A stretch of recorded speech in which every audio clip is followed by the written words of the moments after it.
And welcome to a very warm Friday evening here at the Ageas Bowl, Hampshire's first match in this T20 Blast competition 2022. For Middlesex, it's their second in consecutive evenings, having beaten Gloucestershire at Radlett last night by 30 runs in a high-scoring game. Now, Hampshire have won the toss, and they will bowl first. So we are 10 minutes, just over 10 minutes away from the start of play here, and the ground is filling up quite nicely. It's a lovely atmosphere out there, and I'm sure there'll be a few more that arrive over the next 10, 15 or 20 or so minutes time. I'm Kevin James. A little later you'll hear from BBC Radio London's Kevin Hand, but to take you through this initial period up to the start of play, and probably just a little bit beyond as well, is Southern Vipers batter Emily Windsor. Emily, good evening. Good evening. Very excited. The crowd is building, as you said, and it's hopefully Hampshire are going to get off to a thriller here. It would be nice, as you heard A.D. Birrell on the radio a little earlier saying, and he also was talking to the club as well, that they didn't get away to a very good start last year, even though they got through to the semi-finals on finals day and lost to Somerset. But yeah, they lost 5 of their first 6 that they actually played in the group stages. You then add on 3 games that were rained off, and they were really in trouble in that group. But a remarkable turnaround saw them win their next 5, and then that amazing quarter-final at Nottinghamshire at Trent Bridge, which I think is probably one of the most incredible games that I've seen, that I've played in over many years, and they got through to finals day, but it wasn't to be. Right, so Hampshire have won the toss and they got bowl first. Do you want to do the Hampshire side, Emily? Of course I can. So debutant will be to open up, will be McDermott, then Aneurin Donald, Hampshire back from an injury. Really exciting, talented one-day cricketer. James Vince, the captain. Whiteley, number 4 on his jersey. Joe Weatherly. Liam Dawson, he's a Hampshire legend, isn't he? I'm sure he'll deliver in the white ball this year. James Fuller, the right-arm seamer. Ellis, another debutant. The Australian, another overseas, Nathan Ellis, a right-arm seamer, so an exciting watch. Chris Wood, the left-arm seamer. Mason Crane, the right-arm leg break, and Brad Will. Yeah, good to see Brad Will playing his first game this evening for Hampshire this year. Good also that Joe Weatherly is back after his hand injury, which he sustained here a couple of weeks, about 3 weeks ago now, in the championship. So, as Emily says, some real firepower at the top. But so too have Middlesex. 229 for 9 they scored at Radlett last night. Now, yes, it's a high-scoring ground, but that actually is Middlesex's highest total in the T20 competition thus far. And this is the 20th year of the T20. It started in 2003. Back then it was known as the 2020 Cup. And the game here at Hampshire Sussex was one of those first games on that night of Friday, the 13th of June. So we are 17 days short of exactly 20 years ago today when this competition started. So Middlesex line up like this. Stephen Eskenazi, the captain, will open up with Max Holden. Then will come Joe Cracknell, Martin Anderson, the keeper John Simpson, very dangerous player he is. We think Jack Davis is going to slot in there somewhere, maybe after Simpson. Davis comes in, the 22-year-old left-handed batter, at the expense of Owen Morgan, the England one-day captain, because Owen Morgan doesn't play back-to-back T20s these days. He's trying to prolong his career, we're told, so back-to-back T20s apparently is a little too much.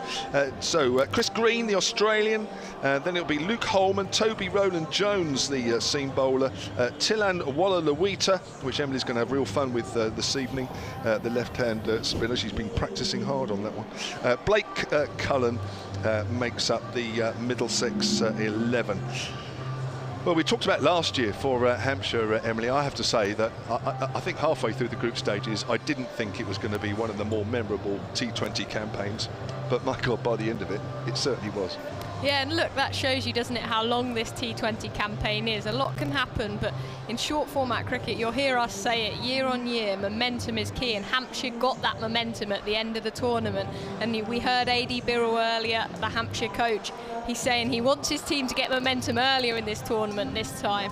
And I just look down at this Hampshire side, and I struggle to see a gap in their lineup. They've got a lot of firepower, they've got power at the top, they've got power at the end and in the middle, and their bowling attack has pretty much got every variation possible, with a leg spinner, a left arm seamer and Chris Wood, right arm seam, left arm off spin from Dawson, and actually some really experienced white ball cricketers now. So certainly a team that opposition will fear, but as I said earlier, there's a lot of very strong teams, a lot of very good international cricketers in this tournament this year, so it's set to be a thriller, and it's great to see a fantastic crowd lining up at the Ageas Bowl today. Yeah, lots have been said in the build-up to this year's T20 tournament about how some counties saying that their ticket sales haven't been particularly good, although tonight the Roses match up at Old Trafford, Lancashire, Yorkshire, is a sellout, but generally the counties have been saying that they're struggling to sell tickets, and they're blaming, some of them, the 100, which is coming up in August. I think the fact that I think a T20 ticket on the whole is anything between 30 and 35 if you rock up on the evening, whereas the 100, I'm told, is between about 10 and 15. So I think there's probably your answer, but I'm no expert.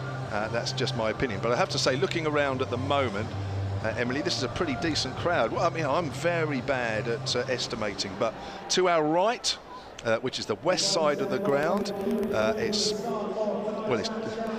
pretty good. I mean, it's not full, it's nowhere near full. It's probably 3/4 at best.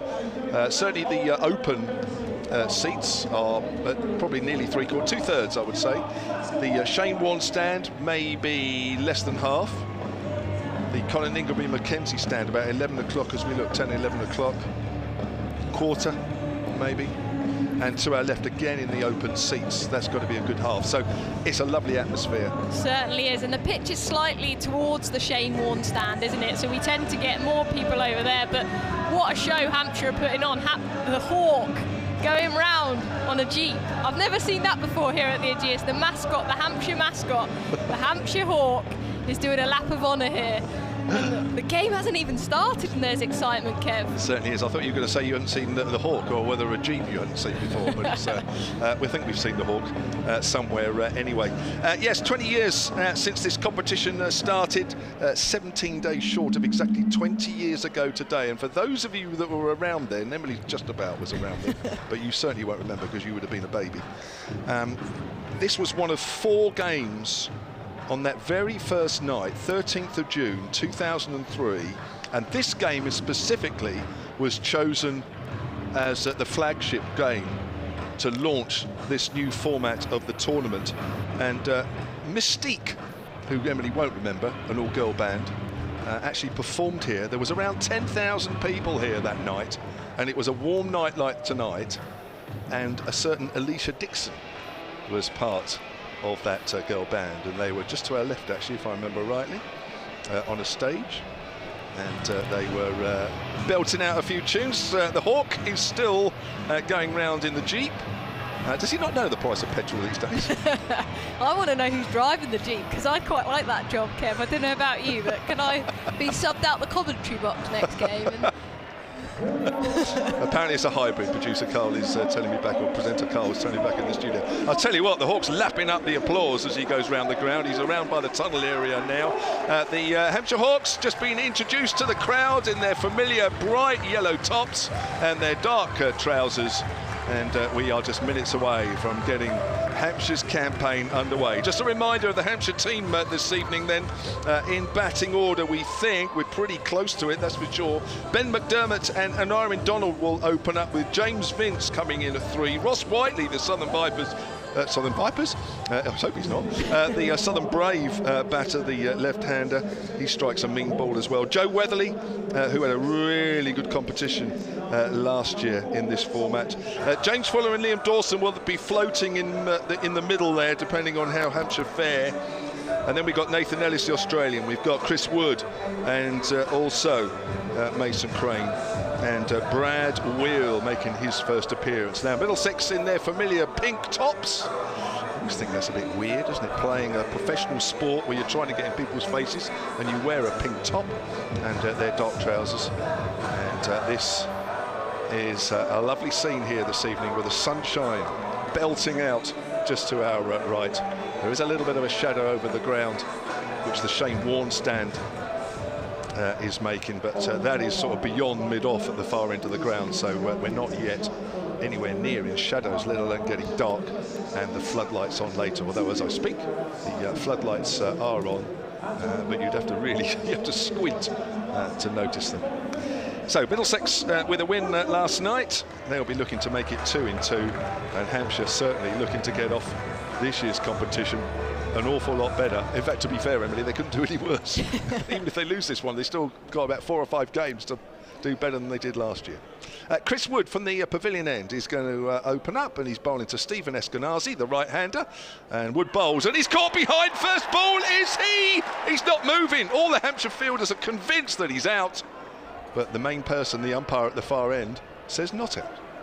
Well, you said they couldn't have got much worse than last year. What a start that was from Chris Wood, right on the money. Make the batter play, and plays and misses. The crowd were up with Hampshire there. What a start. What a start to this year's competition.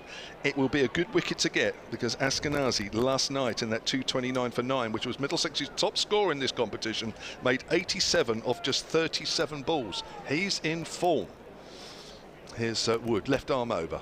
Runs bowls towards us, and Eskenazi just plays that length ball literally a couple of yards in front of him. Quiet shot. Yeah, Chris Wood, we know up front will get some movement with the ball. We haven't seen excessive movement so far, but that's what he does, Chris Wood. He swings that new ball. He does. Now it's Eskenazi, a belting pitch, doesn't it? Yeah, well, it's fairly central as well, isn't it? Slightly to our right, slightly to the west side, but not much. It's pretty central. It's not a white pitch though, is it? There's a bit of green there, but it's even. Comes down the wicket and whips that away. Past square on the leg side. That'll be 4 runs. Opening boundary of the evening, and it's come off the 3rd delivery. Yeah, good shot there. Advancing, using his feet, putting Chris Wood under the pump. And that's what you see in T20 cricket. Batters are going to go after the bowler, but it's how you respond. And I think, going back to the pitch, Kev, I imagine this would be a hybrid wicket, as opposed, which is why they tend to look a bit greener, as opposed to the white wickets that we're used to seeing when they're not. I'll get you to explain hybrid after this delivery, as he comes down the wicket again and belts that over the cover. It's in the air, hasn't really timed it. It bounces a couple of times as it goes out to Ross Whiteley, away on the cover boundary away to our right. And Eskenazi only gets a single with that, 5 without loss, Middlesex. So hybrid, just explain that. Yeah, so it's I guess it's hard to explain, but it's almost got a bit of artificial grass within the grass, so it's not an artificial wicket. It's still grass, they've still got to cut it, they've still got to water it, all those things, but it just holds the pitch together a little bit more.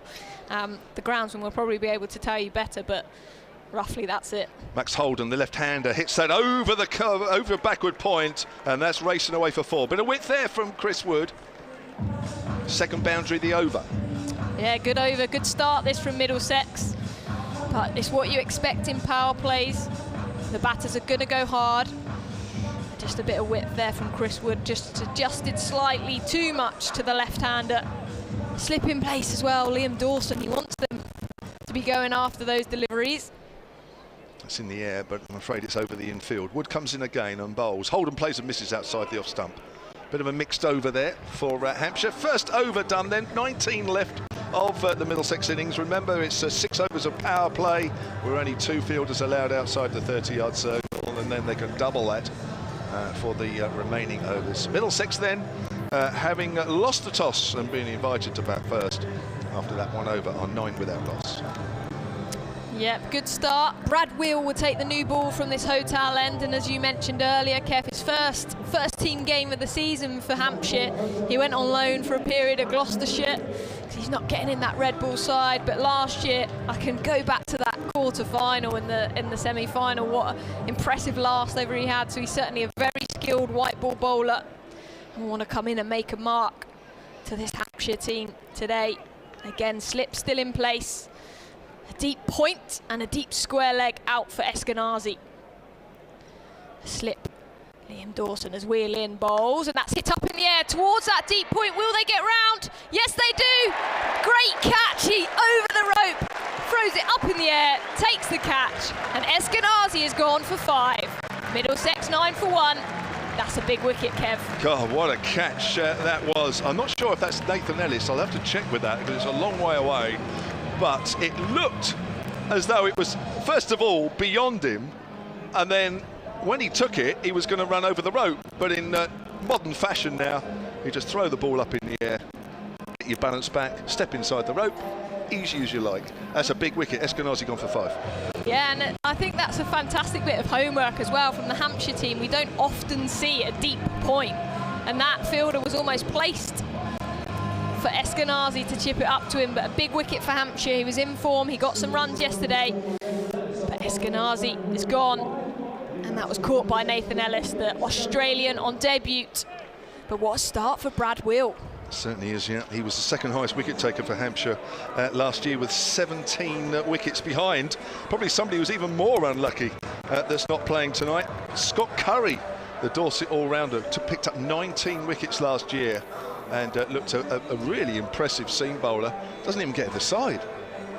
Yeah, and I think that's the beauty of this Hampshire squad at the moment. Tom Prest as well, he was in the final, wasn't he? He was in that, played a couple of key innings in the quarter-final again. He doesn't make this side. The Hampshire side is very strong. In comes Will then to Cracknell, the new batter, pushed into the offside. Will be no run. Of course, the new rules this year, Kev, the new batter has to face. They don't go, even if they cross, they don't go to the non-striker's end anymore. They're straight in the battle. Yeah. One thing they'll have to keep a look at. I think that's the only rule we need to worry about, isn't it, really? I think so. Yeah, I know, it's always a worry. I know you've been spending the winter studying the new rules, Kev, so not. I can always rely on you. As Brad Will, in his bright yellow top, into Cracknell, bowls, again pushed up the pitch, fielded off his own bowling, no run. A wicket and 2 dots so far for Brad Will. Yeah, so Joe Cracknell, 22-year-old. Now, he's got a strike rate of 140 in this competition, and he's just replaced a man who also strikes at 140. That's right up there as well. There's probably, I think there's only Ross Whiteley on 141 playing in this game that strikes higher than Eskenazi and the man we're watching bat now. Brad Will in again, bowls, full of delivery, driven sweetly. That's beat the cover fielder. 4 runs to Cracknell. That's a way to get off the mark. Potentially could have been stopped there, Kev. So no, it was travelling, wasn't it? My word, that was travelling. That's right out the middle, isn't it? Right out the sweet spot there. That's like one of your shots for the Vipers. Not this year, it's not. I haven't seen you this year. What's going on? I'm holding the second team together at the moment, unfortunately, Kev. 13 for 1 then, Middlesex. Brad Will at the top of his mark again. Will want to pull his length back, and that he does. Driven to extra cover. That was a crowd catch. I think that was straight into the ground, but it wasn't taken anyway by Nyron Donald at extra cover. 13 for 1, and there's the horn. Yeah, first one of 2022, second one of 2022. How many are we having today? There'll be hundreds, certainly dozens. Just changing the field. There's going to be a deep cover now. Mason Crane, I think that is, going back down towards the tunnel area. That rope's quite a long way in from the tunnel. This pitch, as I say, slightly to the right towards the west side of the ground, the other side as we look. Just taking the slip out to mid-wicket now. That's Liam Dawson. Brad Will then running in from that inner ring circle into Cracknell, bowls. That's high in the air. That's going to be taken. McDermott throws his arm to the side and takes the catch. 2 in and over then for Brad Will. Cracknell gone for 4. The wicket keeper, the debutant, McDermott, takes the wicket. Middlesex 13 for 2. Wow, how good to see Brad Will back in a Hampshire shirt. It might not be a white shirt, but we'll take it. And that is a good start. Right up in the air, didn't it? That went very, very high. Quite a simple catch in the end for McDermott. He was actually not quite with his back to the sun. but not far off, so the sun wouldn't have been an issue there. And real commanding from him as well. He almost made a T signal to say, lads, this is mine. This is how I'm welcoming to a Hampshire shirt, and takes the catch comfortably. That's 2 overs gone then, 13 for 2. 2 wickets for Brad Will in that over and just 4 runs. Yeah, good start from Hampshire. They will have talked about this many, many times during the winter and at the start of this season. We must not start the competition like we did last year. There will not be many times that you win your last 5 group games to get yourselves, well, you sneak, they literally did sneak into the quarter-finals. Literally, they had to rely on a result in the evening after the afternoon as well, after him being blitzed, or they blitzed Glamorgan. Beaten outside the off stump there, Max Holden, left-hander, to a new over from Chris Wood. Yeah, but as you know, T20 games can top and tail, and that's what makes them fantastic to watch, and that's what brings the crowd in. So I'm sure Middlesex batters Holden and Anderson won't be fazed by this start. It's their time to put their hands up for Middlesex. Wood from that pavilion end, a little bit of a windmill action there as Holden gets wrapped on the pad as it goes out on the leg side. That'll be just a leg by, which will take the Middlesex total onto 14 for 2 in the third. I've been asked to mention a couple of things by Hampshire during this game. Don't forget, you can listen to us on BBC Sport online, also on BBC Radio Silent on all frequencies, and we're also on the live picture feed, and those pictures are being beamed by Hampshire on their cricket website, and that is also going through to the Middlesex cricket website as well, and you'll pick up our commentary. I'm Kevin James, next to me Southern Vipers batter Emily Windsor, and BBC London's Kevin Hand will be with us shortly as well, as that's a length ball bowled to Anderson, and he plays that out on the offside. Now, Hampshire Cricket's Foundation's fundraising for Southampton Hospital's charity. That's to support the construction of a new specialist rehabilitation space. You'll like this, Emily, because you're working in the NHS. Within the GICU at University Hospital Southampton has this week passed £100,000. That is a great total, and congratulations to them on that. He's playing a missing outside the off stump. That ball's angled across Anderson there, and £5 from every Hampshire and Southern Vipers replica shirt, I'm sure Emily will sign hers for you, sold this year, will be donated to that Southampton Hospital's charity too as well. So a very worthwhile cause. Yeah, certainly is, and it's great to see sort of since that COVID they've been really promoting the NHS and raising some money, which is fantastic. Next boy's bowled! Oh, Wood! Chris Wood! He's in on the act as well. 2 for Brad Will, and now Chris Wood cleans up Anderson. Bowled, hits the top of the stumps, and Anderson goes for no score. They might have had a good night at Radlett last night, but Middlesex here are struggling. They are 3 down with a score on 14. Yeah, it's fantastic bit of bowling, fantastic pressure from Hampshire, and Wood there building pressure, just the dot and the single, and in the power play batters are looking for boundaries, but these wickets in the power play change T20 games. It makes it harder at the back end. Wickets in hand are obviously important, and Hampshire right on top here. Middlesex under pressure, and Jack Davies, the young Jack Davies, has come into the middle with a lot to do. Well, he's only played 4 matches in this format, the 22-year-old left-hander, and all those 4 came in COVID year back in 2020. So he's into the side at the expense of Owen Morgan, the England one-day captain, who played last night, actually got runs, 41 off 24 balls in that win over Gloucestershire. But as I mentioned earlier, does not play back-to-back T20 matches now, and what I'm told is to prolong his career. Yeah, that's a decision. I'm sure he's watching on today, supporting the boys, but Hampshire now really putting Middlesex under pressure. 2 slips in play. You don't often see that in the third over of a T20. So the new batter, who's playing a missing outside the off stump, is Jack Davies. That's a good start for him, having not played a T20 game for a couple of years. Good over there from Chris Wood. 2 overs, 1 for 9. And Middlesex after 3 overs, 14 for 3. Wicket maiden, that from Chris Wood. 2 overs, 1 maiden, 9 runs, and the wicket of Martin Anderson. Wow, what a start from Hampshire. The crowd still coming into our right, building up onto the gantry. that sits above the seats as we look around the ground. Blue skies, not a cloud in the sky, just a plain trail overhead.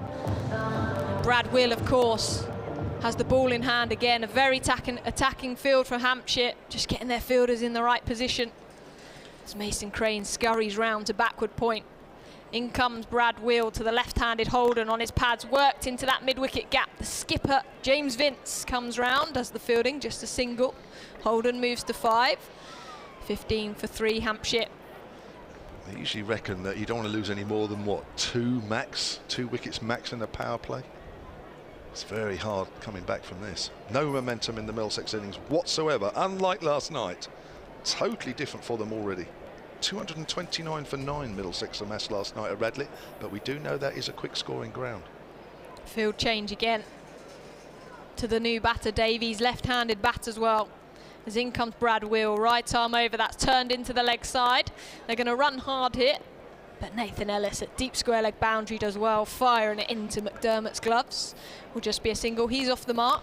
16 for 3. Oh, there's a lot resting on his shoulders, isn't there? 4 matches, he strikes at 106, that's not high, and it's only 4 games, but you know, we were talking earlier about 1 or 2 of the big guns, Eskenazi, Cracknell, striking at 140, Luke Holman at 130. 106 is way down. Will charging in again, bowls outside the off stump, driven down the ground sweetly. Fuller cannot get there. 4 runs to Holden. He moves to 9. That's a proper cricket shot, Kev. 20 for 3. That was a beautiful shot with a nice high elbow, nice full flow of the bat, which we can see up here on the camera gantry. We're pretty straight in line, stump to stump, and that lovely flow of the bat. Seeing the maker's name, as they say. Again, slightly over pitch there by Brad Will, but how will he respond in and bowl? That's a leading edge up to mid-on. They take on a quick single to James Vince. Good running that from Holden. He moves to double figures. The first Middlesex batter to double figures of the day. He moves to 10. 21 for 3 Middlesex. I'm going to estimate the crowd here. I reckon we are 6, maybe 7. I mean, I've seen some... 7 people, is that it? Yeah, that's all. Kevin Hand makes 8. Really, and again, that's driven sweetly through the covers. Fuller's after this one, but I wouldn't bother chasing that. He's going to race away for 4. Shot from Davies. Just getting his length wrong here, this over, Will. It's a bit full, isn't it? A bit full. The one that got Cracknell was a length ball which he tried to swat away and got underneath it. The Eskenazi one was a bit of width, and he actually was a bit unlucky to be caught at deep backward point. That's quite a big boundary as well. So yeah, it hasn't quite got things right yet. Still good figures though. Right arm over, and again that's back of a length this time, hit out to backward point. Mason Crane doing a slide, but they come through for a single. Davies moves to 6. 26 for 3 then Middlesex. 3 overs gone. 4 overs gone, sorry. 2 overs left of the power play here at the Ageas Bowl.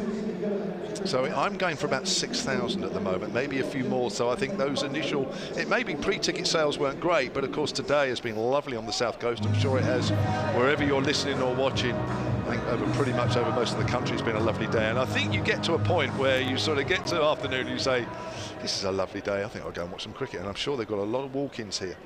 It certainly feels that way. Chris Wood's going to continue. This is unusual, and that's a nice stroke there. He just waited on that, did Davis, and just angled that down to deep backward point, and he will pick up a single, and he moves on to 7, and the Middlesex total on to 27 for 3 at the start of the 5th. Yeah, and the beauty of this crowd, there's a real range of people, range of ages. We saw some children on the pitch before the game, as you often do in the T20 Blast. There's some groups of males, females, old, young. That's what we want for the game of cricket. Wood again, and playing a missing outside the off stump there, Holden, trying to give there a real swat to a length ball, but there was a bit of width. I think Chris Wood may just have got lucky there with a bit of extra bounce. Yeah, he's a skillful bowler, isn't he, up front, and it's almost, he gets a lot of plays and misses whatever game he's playing. He's so key with that new ball, which is why I'm not surprised James Vince has given him another especially after a wicket maiden. Definitely. Hampshire's top wicket taker in this competition with 152 bowls. And there's a little ramp shot which doesn't come off at all from Max Holden. I think he got wrapped on the pad, but he was so far outside off stump, walking across his stumps, that there's not even an appeal for an LBW. 152 wickets overall, 13 wickets last year in this competition for Chris Wood. I don't mind that from Holden. No. Inventing a shot, fine legs up in the circle. Yeah, that's why he's doing it, isn't he? Wood again from that pavilion end. Length ball, and it bounces again, and he's playing and missing. There's definitely a little spot there, isn't there? Just short of a length. I'm not sure the wicket's the quickest, but certainly there's a bit of bounce. Yeah, absolutely. And Chris Wood's hitting that spot ball after ball, isn't he? He's in that channel just outside the off stump, fourth stump line. Not making it easy for the batters, and of course the batters have had to rein it in almost a gear. If you talk about as a batter going up the gears, he's back down to fourth and third really after losing 3 wickets so early on. 2 balls left of the 5th, 8 in the power play overall, and that's pulled away, and it's past the diving fine leg, who's up on the 30-yard circle, and that is 4 runs. A little bit too short there, Chris Wood, and he went after that, did Hux Holden. Yeah, great shot from him, reacting to that ball dropped short, and it races away to the boundary for 4. These two have played nicely, the 2 left-handers, just rebuilding for Middlesex. The score soon races up, 31 for 3. Yeah, they were 14 for 3. Lost wickets on 9, 13 and 14. 1 ball left of the 5th. It's Chris Wood again from the pavilion end and bowls, and he's left it alone outside the off stump there, Holden. Again, I think because of that little bit of bounce, not much. I think it's a subtle extra bounce, but I think it's enough while the ball's still hard. 5 overs gone, 1 left of the power play, 31 for 3 Middlesex. Yeah, and I think we're going to see another debutant for Hampshire, Nathan Ellis, the first we'll see of the Australian right-arm seamer from this Ageas Hilton end. And I'm excited to see what he can bring to this Hampshire attack. I think he's another one I haven't seen play. I'm terrible at international level, I just haven't seen anybody play. Well, you get the first viewing today from the best seat in the house, right up high in the camera gantry. You can just about see the ball if Kev's got his glasses on. I can see it all right, no problem. Played the only T20 in the recent series in Pakistan for Australia, got 4 for 28 in that as well, and played, like Ben McDermott, for the Hobart Hurricanes in the Big Bash during the winter. A deep backward point, a deep square, right arm over. Nathan Ellis into the attack, bowl, short delivery, that's pulled, that's beaten mid-wicket. A cry of ooh as that dives past him, but that's 4 runs to Davies. He scored to 35 for 3. Wow, that was only just a little too short. It's quite a whippy action actually from Ellis, but that was nicely struck. Yeah, read the length there, Davies, picked it up well. Brad Wheel at mid-wicket. Nathan Ellis again, hoppy skippy in his run-up. He gathers with his hands together, and in he charges to the left-hander. Davies outside the off-stump, beats the bat. That's good pace. That's good pace. Yeah, I'm not sure Davis knew what he was trying to do there. It was a length ball just outside off stump, and I'm not sure if he thought whether he would just open the face of the bat, angle it down to third man, or whether he should hit through the line. He was kind of in no man's land. Yeah, I think it almost beat him for pace, really. Yeah, he almost didn't move his feet. Wasn't expecting that one. But Nathan Ellis, he takes a wide turn back to his run-up, almost at mid-on, as we look at the left-handed batter. And here he is again at the top of his mark. A little scurry, and in he charges. Bowls, that's on the leg side, that's wrapped him on the pad. That looks like it's hurt. But they've scurried through for a single. Will be signalled leg byes. So good start for here from Hampshire. 2 wickets for Brad Wheel, 1 for Chris Wood so far. Just the 3rd bowler used by Hampshire in Nathan Ellis. It's quite unusual in T20, isn't it, really? You tend to see 1 over, then somebody else bowling over. But I guess the fact that Hampshire had an early stranglehold on the Middlesex innings just stayed with what they had. Yeah, no batters have got set against or been able to predict what bowler's bowling, because it's been a new batter, because they've lost that 3 wickets. They can afford to bowl their better up-front bowlers, and Chris Wood, as we said, with that new ball is at his most dangerous. There's Ellis, yellow shirt, runs in, bowls, that's played back to him, will be no run. Applaud from that Hampshire crowd, getting right behind the debutant. Yeah, just bowling length balls at the moment, isn't he? 47 T20 matches in all for Ellis, who's 27 years old, New South Wales. This is his 48th. Economy rate of 8 and over. I wouldn't say that's bad in T20 cricket these days. No, that's okay. Just changing their field here. So backward point is coming out, and the 2 fielders that are allowed out for this final over the power play are now on the leg side to the left-hander. The mid-wicket, Brad Will there, and a deep square leg. And a ring field on the offside, no slip now. There's Ellis in bowls, that's on turned away onto that leg side. Nathan Ellis is after it himself, but gives up that chase. And Brad Will comes in, fires it. But that's great running from Middlesex. They come back for 2. 16 to Holden, 38 for 3. And often we find that the difference here at the Ageas Bowl, it's a big playing surface, are those 2s. Yeah, well, you would think James Vince is probably more aware of it than anybody, the Hampshire captain. But I'm just looking that field to the left on the leg side. They're right back on that rope. Still. How many yards would you say that is, Kev? Well, it's 30 to the circle. It's got to be 65, 70, do you think? Which isn't huge. As Ellis in bowls, that's racked him on their pad. They're appealing, but far too high and missing leg stump. But a dot ball to finish Nathan Ellis's first over. Just 6 runs from it. He'll take that. And that's 38 for 3 to finish the power play. And I will leave you with Kevin James, and we're here from BBC Radio Middlesex. London. Middlesex, same thing. Kevin Hand. Thanks to Emily. She'll be back in about 6 overs or so and take over from me. Lots of people in the ground tonight, which is great to see. The weather's certainly helping. And I would say that we are certainly up around the 6, maybe even 7,000 mark. And of course, on T20 days, there's face painting here, giant inflatables, extreme simulators. That's just Kevin Hand. And live music after the match is going to be. In fact, I saw the stage behind the Shane Warne stand. It's not that sort of game, honest, that's ready for a band after the game, so that will be fun as well. Kevin Hand, welcome. How are you? All yours, if you want to do. It's Fuller. Actually, I'll do this one. He's nipped it away. To Davis, and he's beaten back. Can I go back to Radlett? Yes. Is that allowed? Let's get back in the car and go back to Radlett now. Yeah, much better start last night for Middlesex. 89 put on in the power play. 38 for 3 tonight. It's a big difference, and it's a big comeback needed here on a big playing surface as well. So we saw yesterday evening Gloucestershire pick up through the innings, having had a dreadful start. Actually got up to 200 by the end. Wasn't bad going at all. But a smaller ground. Some sweet pickups. Bit of a greenish tinge tonight to this one, isn't there? There certainly is, yep. There's Fuller bowls, and that's driven off a thick inside edge by Davis, out on the leg side. Moves on to 12, and there is no run. James Fuller, of course, formerly of Middlesex.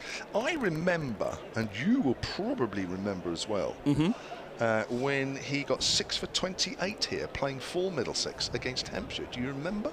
Yes, it was 2018, bowling from the pavilion end, which he's bowling from now. I'm being told that the live picture feed, if you're watching the game via that way on the Hampshire Cricket website and also on the Middlesex Cricket website, there is no score, so we will keep mentioning the score for the benefit of those watching the live picture feed. That's pushed out into the covers. The score remains on 39 for 3. We're halfway through the 7th. It's lucky it's us then, Jomo. We're known for our accuracy, us too, aren't we? So we'll have them. Accuracy is our middle name, isn't it? That was what I used to say about your bowling as well, wasn't it? Accurate, but still went out the ground. Accurately onto the middle of the bat. Well, it was. Yeah, it's easier to hit accurate bowling. It's too predictable. Here's Fuller, right arm over, bowls, and that's worked away square on the leg side by Max Holden. And that'll be a single. And that's fielded there by Ross Whiteley, making his Hampshire debut this evening. Yeah, tough start, isn't it? No Owen Morgan tonight, which is obviously a huge loss, but understandable. I think at his stage of his career that he wants to manage it. I think over his career, I remember there was a match down here actually where he spoke after the match and said, look, this schedule's dangerous. Now that was when it was all over the place back then. They've got it into blocks now, haven't they? Made it more manageable, but Owen Morgan is that much older now, isn't he? Well, how old is he, actually? As Fuller bowls down the leg side, he's trying to pull that away. There's a shout for a caught behind, and it's a wide. Fuller can't believe it. He thinks that Davis has got a touch on that through to keeper Ben McDermott. Difficult to tell from up here, of course. No appreciable deviation of the ball. I think as a bowler, you tend to ask for catches when you think it's going to be called a wide. Celebra appeal with it as well, wasn't there? Yeah, there was. Quite the fist pump in celebration. He's 36 in September, Morgan. How old do we feel? Well, I mean, back-to-back T20s, he can't play them to prolong his career. Get on Sunday at Radlett. Yeah. Plays at Radley every week, he'll be all right. It's easy to score runs. Oh, it's hit hard past Fuller in the air, who flicks up a right hand, but it's hit too hard. It's gone for 4 up towards the pavilion. Davis picks up a boundary and he moves him on to 16, and it's 45 for 3. 1 ball left of the 7th. 2 former England under-19 internationals out there at the moment, and both of them have bags potential. Holden's coming into his own, I think. He's had a cracking start to the season in the Championship, whereas for the last couple of years he's been really good in T20 and List A, but his Championship form slips away. This year, it seems as though he's putting it all together. Certainly is. It's Davis facing again, and that's full outside the off stump, but he reaches for that one, hits it in the air, but safe as it goes out to backward a point. And that'll be another single. Davis looks all right out there for a 22-year-old, only playing his 5th T20 game, having not played one for a couple of seasons. He's on 17, Max Holden is on 17, and Middlesex after 7 are 46 for 3. I've seen cameos from him in the List A, so he's certainly capable at Essex. In a losing cause, he just gave it a big lift at the end. He thought, really, could they? No, okay, it's just too much. They were miles behind, but... and Holden likewise, record List A scorer, 166 for Middlesex, overtaking Strauss, who overtook Barlow way back when. Barlow. Indeed. Yeah, remember him, left-hander. So, yeah, these two can do it, and I think this is where Middlesex, actually, we were saying it last night, I think this is where Middlesex have come on a little bit, that players like Max Holden and Stevie Eskenazi, who are pretty much nailed on first-class cricketers, great red ball players, really good. As I say, dipped away a little bit in the last couple of years. Eskenazi's really come good in white ball, so has Holden. Maybe where they focused their skills a little bit to try and be more all-round cricketers. Here's Crane in bowls. Oh, goes straight Googly. on. Ooh. So Googly first up. Not bad. And he's nailed it. Beaten outside the off stump. What a ball that was. What a ball first up. Not to bad have at the all. confidence to bowl a Googly first up. He may have thought the left-hander might come down the wicket, but he didn't. Crane again. Bowls, attempting sweep and single. Yeah, didn't realise he got it away as sweetly as he did. Chat Davis, he's on to 18 from 14. Holden 17 from 17. Middlesex 47 for 3 in what, the 8th now. Third ball of it coming up. Oh, giving himself room, looking to go big, Holden. Wow, where was he looking to go with that? He's going to get a single down to just fine of short thirds. I mean, was he looking to go straight downtown with that one? It was a deep mid-wicket. Mid-wicket, wasn't he? I mean, that's a big shot to clear the fielder there, isn't it? Well, he's got lucky all round, hasn't he? I mean, that's just flown off the So edge. even if he'd have middled that, you fancy it's going straight down the throat of the fielder. It's a huge boundary. Reverse sweep from Davis. And away for 4. Good shot. My apologies from Holden. They were back for 2. Holden is on 23 from 19. Middlesex have 50 on the board in the 8th. Well, again, he's taking it on. Max Holden there. I mean, that's a reverse sweep, but if he misses that and hits him on the pad, that looks pretty close. But to be fair to him, it's got out the middle of the bat, and it's a good shot. You have to take risks in this competition. You have to take calculated risks, and Holden believes that the reverse sweep against Mason Crane is good enough. Crane steps in, bowls, and drops a little short on that one. It's worked out to deep mid-wicket for a single by Holden.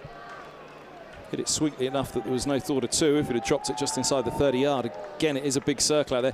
That's the difficulty of the acceleration here for Middlesex, isn't it? But then if they can get a partnership going, if these two can get in, then just maybe. It's googly again. Worked just through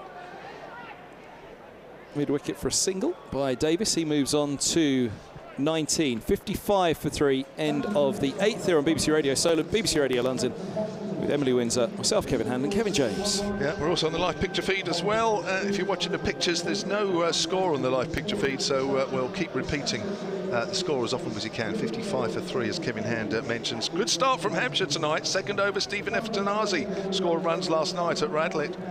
Caught at deep backwards point off the bowling of Brad Wheel for 5. That was 9 for 1 in the second, and then in the same over, Joe Cracknell got underneath a length ball, tried to swat that away on the leg side, went high to keeper Ben McDermott, took an easy catch in the end. He went for 4, that was 13 for 2. And then in the third over, Chris Wood getting in on the act, bowling Martin Anderson, which one, it just held its line, hit the top of the stumps. Anderson out for no score. That was 14 for 3. And Davis and Holden staging a comeback here for the away side with Middlesex 55 for 3. 8 overs gone, 12 to do, and we've got the left arm spin of Liam Dawson coming into the attack from the pavilion end. He's over the wicket to the left-hander Davis. They're both left-handers. Comes down the wicket, tries to whip that away on the leg side and gets wrapped on the pad. Yeah, so last night Middlesex hit 229, their highest T20 score, and at the ground everybody thought, ooh, could be a bit light there. Because it was Radlett, it's a small ground. The way that they raced out of the block in the power play and then stuttered at the end. Still a good score though, isn't it? That's worked away on the leg side by Davis. Single out to deep mid-wicket. Total takes the total on to 56 for 3. Well, the crazy thing was Gloucestershire were out of it all the way, and then at the end fell, what, 30 short? Yep. You know, they were only two good overs. Yeah. Especially at Radlett. Exactly. Or if you pull Sterling, former Middlesex, that's 1 over. How good was that? 34 against the Birmingham. I got a message from his dad last night. Did you? Proud dad. Not DT. Here's Dawson, full down the leg side, swats it away, and it's gone out towards deep backward square leg, fielded by Crane. Holden moves on to 25 now, and it's 57 for 3. That being David Townsend, a former Middlesex commentator over the years, many moons ago. Did a lot with you, didn't he? He did. Years back. Not much for me. Career's gone backwards ever since. The Dawson bowls, that's swatted away, a length ball straight. It's gone out to Crane, who's running round to his right in front of the boundary on the west side of the ground. Keeps it low because the sun is getting low. And I'm sure Ben McDermott appreciates that as it comes in straight over the top of the stumps. And it's 58 for 3. 2 balls left of the 9th. Brings Holden back on strike, who's on 25. As Dawson comes in over the wicket again, left arm spin, swats that down the wickets, and it's over the top, and that's gone for 6. Over the advertising board at the far end of the ground at the pavilion. Nice shot. What are you pointing at now? 50 partnership as well. Oh, right, 50 yes. partnership, Holden 27. Cameraman's there. I can't Davis see 20. Sorry. Where's the other scoreboard? That one's in the sun over there. We can't see that one either, can we? I just had a little bit apart of from that, angle. it's pretty good. It's a lovely evening, that is for sure. 64 for 3 as Dawson bowls, and that's worked into the covers, but there's no gap there for Holden. And that's the end of Liam Dawson's first over, which has cost him 9. And Middlesex, after 9 overs here, having been put into bat. 64 for 3. How often do you see it, Chamo, where an innings starts so well and you think, my goodness me, where are they going to go with this score? And then all of a sudden it pretty much falls apart. Well, it's very rare, even with the big, even with the high scores, you can always pinpoint an over or two where you say, well, actually, it could have been higher. Yeah. And I think that was the case with you guys. You started brilliantly last night, didn't you? And it could have been more, couldn't it? It could have been 250. Well, there was, what, 156 for 3 on the board when Eskenazi departed last ball of the 12th. Or penultimate ball of the 12th. 11.5 overs, 156 for 3. Here goes Fuller running away, change of ends. On from the hotel end, it's cut away to backward point by Davis, mistimed and a dot ball. So yeah, then they went on to 229 for 9 at the end, which included a last or a 9th wicket partnership of 22. So that's just going down the scorecard. 87 at the top, Eskenazi, 27 Holden last night, 26 Cracknell, 41 Morgan. Then after that, only Green got into double figures, making 16. So they struggled to keep that momentum of the beginning. Fuller's in, bowls, this ball's driven hard, and that's a fabulous stop in at mid-off. They're going to come back for 2, are they? Yes, they are. They'll squirt back for the second, and really good piece of fielding in there by Donald. Good to see him back. 2 years effectively out of the game. A couple of ACLs. Good to see he's in good form as well. Back to his best. Didn't take him long. Is that a new T20 league overseas or something? The ACL? Yes. That's the one. Fuller's in. Bowls short. Pulled away into the onside. In the air, just short of the deep mid-wicket. Single for Davis. Moves to 24. They've got to be careful of that shot because it's tempting, isn't it? A pick-up shot into the onside, but my goodness me, it's going to have to be one of the sweetest pick-up shots you could imagine to clear that deep mid-wicket with the bowling from the hotel end where we're looking down from. Yeah, although of course it's in the fielder's eyes, anything in the air. Nathan Ellis doing the fielding. In fact, he's already shielding his eyes there, looking back towards the play in the middle. Deep mid-wicket, looking back to that sun, not easy. Fuller to Holden, goes for the scoop, through to the keeper. Wide signal, a little unlucky there, Fuller, I think. Must have been tight just outside those tram lines. Yeah. It's yeah, 6 and 1, half a dozen the other. I'd like to watch a replay of that just to see There we go. how close that was. I'm not sure we are going to get one, but anyway. Oh, I thought that was what they were going to be. Teased us on the live stream. Fuller turning on the edge of the 30-yard circle.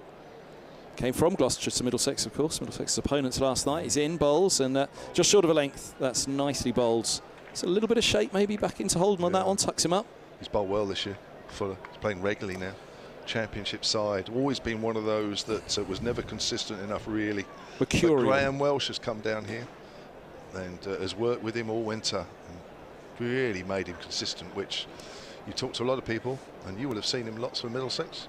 It's one thing you'd never say about James Fuller was he's consistent.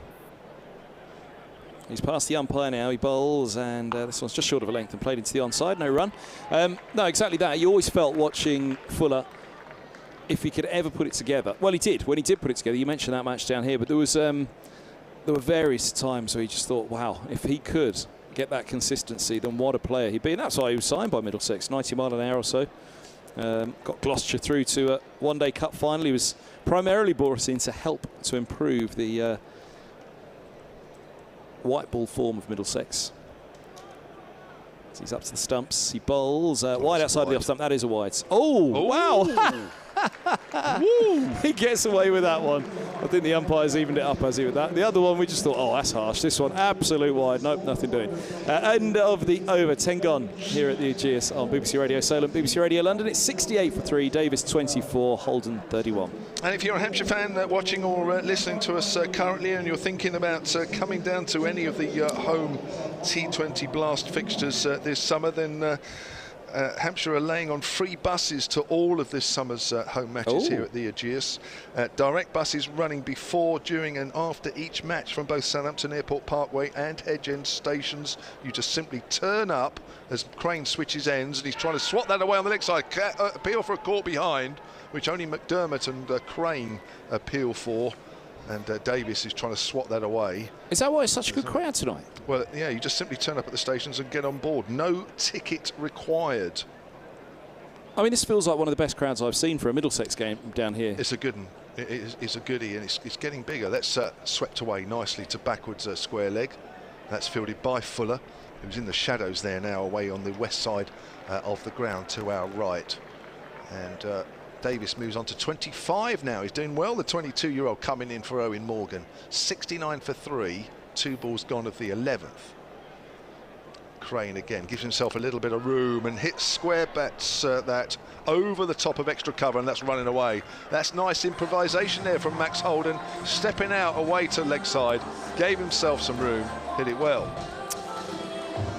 Yep, 73 for 3. 73 for 3. It's looking a little better now. There's a foundation to build on. Yeah, much better. 7 wickets standing. That was what I was going to come to actually when I was going through the batting order. I'll get back to it in a moment. 35 off 27 for Holden, who goes for the reverse sweep, and he's got hold of that one, but there is a man at deep backward square leg. That's Ellis. Throws it in. Doesn't have to keep it quite so low. Nicely taken by Ben McDermott on the half volley. And Middlesex move on to 74 for 3. 2 balls left of the 11th. Without Owen Morgan tonight, you're asking a lot of these young players to come of age. Well, these two are playing well, aren't they? That's whipped away on the leg side. Fuller comes in off the deep square leg boundary. It's a better throw. McDermott gets a nice bouncy one there. Nice easy one to take. And Davis moves on to 26, 75 for 3. Holden's still pretty young, and I think a lot of people have to remember that, you know, when he gets criticism. 24. Yeah. It's turned a little bit, and that's worked on the leg side with the spin by Holden, and they're going to run 2 here, and that's actually quite nicely placed. Just a hurry in as the throw comes into the keeper's end, but it was nicely placed between mid-wicket and mid-on. End of the over, 11 gone, 77 for 3. And he's had a career of 2 parts already at only 24. You know, he's had a good start in Championship with Northamptonshire on loan, and with Middlesex he's impressed, and you know, yeah, okay, Max Holden's the real deal. Went off the boil a little bit in the Championship, but as he did so, the list A in T20 from him was improving in the last couple of years. So, yeah, at 24, like I say, it just feels like his game's coming together now. I've been saying it for a while. I feel he's the perfect example of how challenging the modern game is for a batter. In the, they have to adapt because they do want to play all formats. So you might break through in one, then you've got to adapt to another because you want to play all formats. Well, the one that you broke through on is probably going to slip away a little bit. Here's Ellis from the hotel ends, just 6 runs for his opening over. Little skippy, stridey approach to begin with, then gets into a sprint, and that is scooped straight to short, fine leg, and gone. Now, was it a no ball? Because the throw's gone to the non-strikers and leg by. It was off the pads. Well, I thought he just scooped it. Wow. I thought he just lifted it. I thought he just dumped up in the air, straight to the short, fine leg. I suppose the trajectory and the speed with which it went suggested it was something paddy or glove. Obviously not glove, leg by signalled, so just pad or shoulder, looped off, something anyway. The throw to the non-strikers end missing. So 78 for 3. Holden on strike now on 38. Davis remaining on 26. Ellis in once more. I think Ellis was celebrating, wasn't he? As he bowls now, and this ball is down the leg side. Just took a little bit of the pad, maybe an inside edge onto the pad, just dives through to the keeper. I'm sure he ran through and celebrated, which partly threw me as well. Because then he looked back in surprise when the ball was being thrown to the non-strikers, and much like my commentary. What's he doing? Is it a no ball? It's one of those that you can't tell from a distance, can you, really? But he's quite whippy, isn't he, Ellis? A little bit of speed off the deck. Yeah, he's not bad at all. It's an interesting start, isn't it? He just dump, dump, dump, dump, really slow little approach. Then he goes into almost a trot, and then he gets into a sprint. And he bowls full and straight and clipped down to deep backward square leg by Holden. Moves to 39, 79 for 3. It almost like starts like Jasprit Bumrah. Yeah, he does. The very first sort of pace or two. Yeah. The way he holds the ball and sort of has his arms up, and that sort of awkwardness of the first stride or two. I thought you were going to say Jasper Carrot there for a minute. One for our older listeners. Did he ever do a sketch? Bit better ball than Jasper Carroll. Maybe not as funny. I don't know. I haven't spoken to him. Might be. Depends on your humour, doesn't it? Davis on 26. Here goes Ellis. Wide on the crease, bowls, and slower ball, angled back in, and my goodness me, that's timed well by Davis. Had to really go with it, didn't he? The slower ball, as you say, he wasn't quite with it, but he went with the shot nonetheless and steered it nicely wide of long on. 4 runs, 83 for 3. He's doing a great job here, isn't he? 30 off 26, only in because of Owen Morgan. Probably wouldn't have played, hasn't played for 2 seasons. Only his 5th T20 game. Doing a really good job here. It's such a young middle order, isn't it? Holden, Cracknell, Anderson, Davies. Especially in terms of T20 experience as well. Anderson and Holden being the oldest of those. Ellis very wide on the crease once more. That angle's helping, and I think you might have to think about that because the left-handers are just working with that angle and putting the spots into the onside that they're identifying, especially with short, fine leg up inside the circle. As soon as they got the length of that one was going as fine as possible. 4 more. Davis on 234, 87 for 3, Middlesex. Yeah, you can see what he's trying to do. He's trying to tuck the left-handers up. He doesn't want to bowl across them and give them width outside the off stump because that is slightly the shorter boundary to the right-hand side as we look from the hotel. But you're right, best bowling slightly short of a length is allowing the left-handers to hit across the ball. Here he comes, back over the wicket. Bowls, good length ball, just outside off, and it's pushed to cover, and there's no run. That is the end of the 12th. 87 for 3, Middlesex. Davis 34, Holden 39. 10 off it. Kevin Hand is going to stay on, and then alongside him to take you home of this Middlesex innings, it'll be Southern Vipers batter Emily Windsor.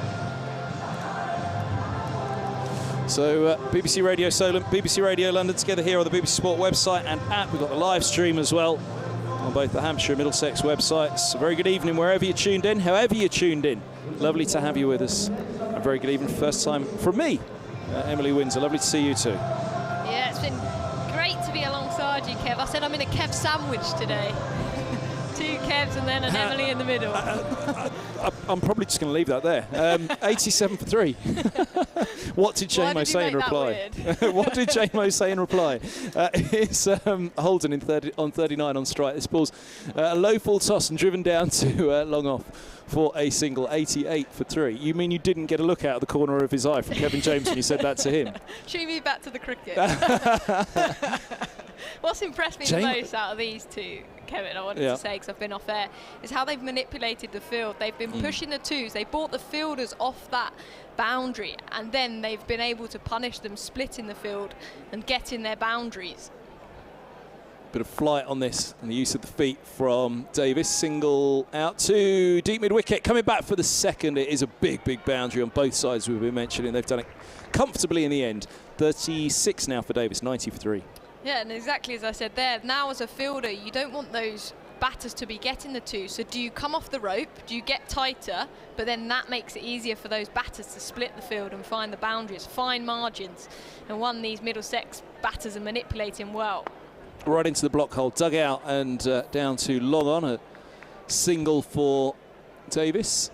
Dawson's third ball of his second over. Davis 37 now. I mean, they're so young. Like I say, it's almost a year where they have to come of age now for Middlesex. Without Owen Morgan in that middle order, they've got John Simpson to come. Huge experience, incredibly powerful hitter of the ball. So too Green. Roland Jones, amazing with the long handle as well. Dawson again.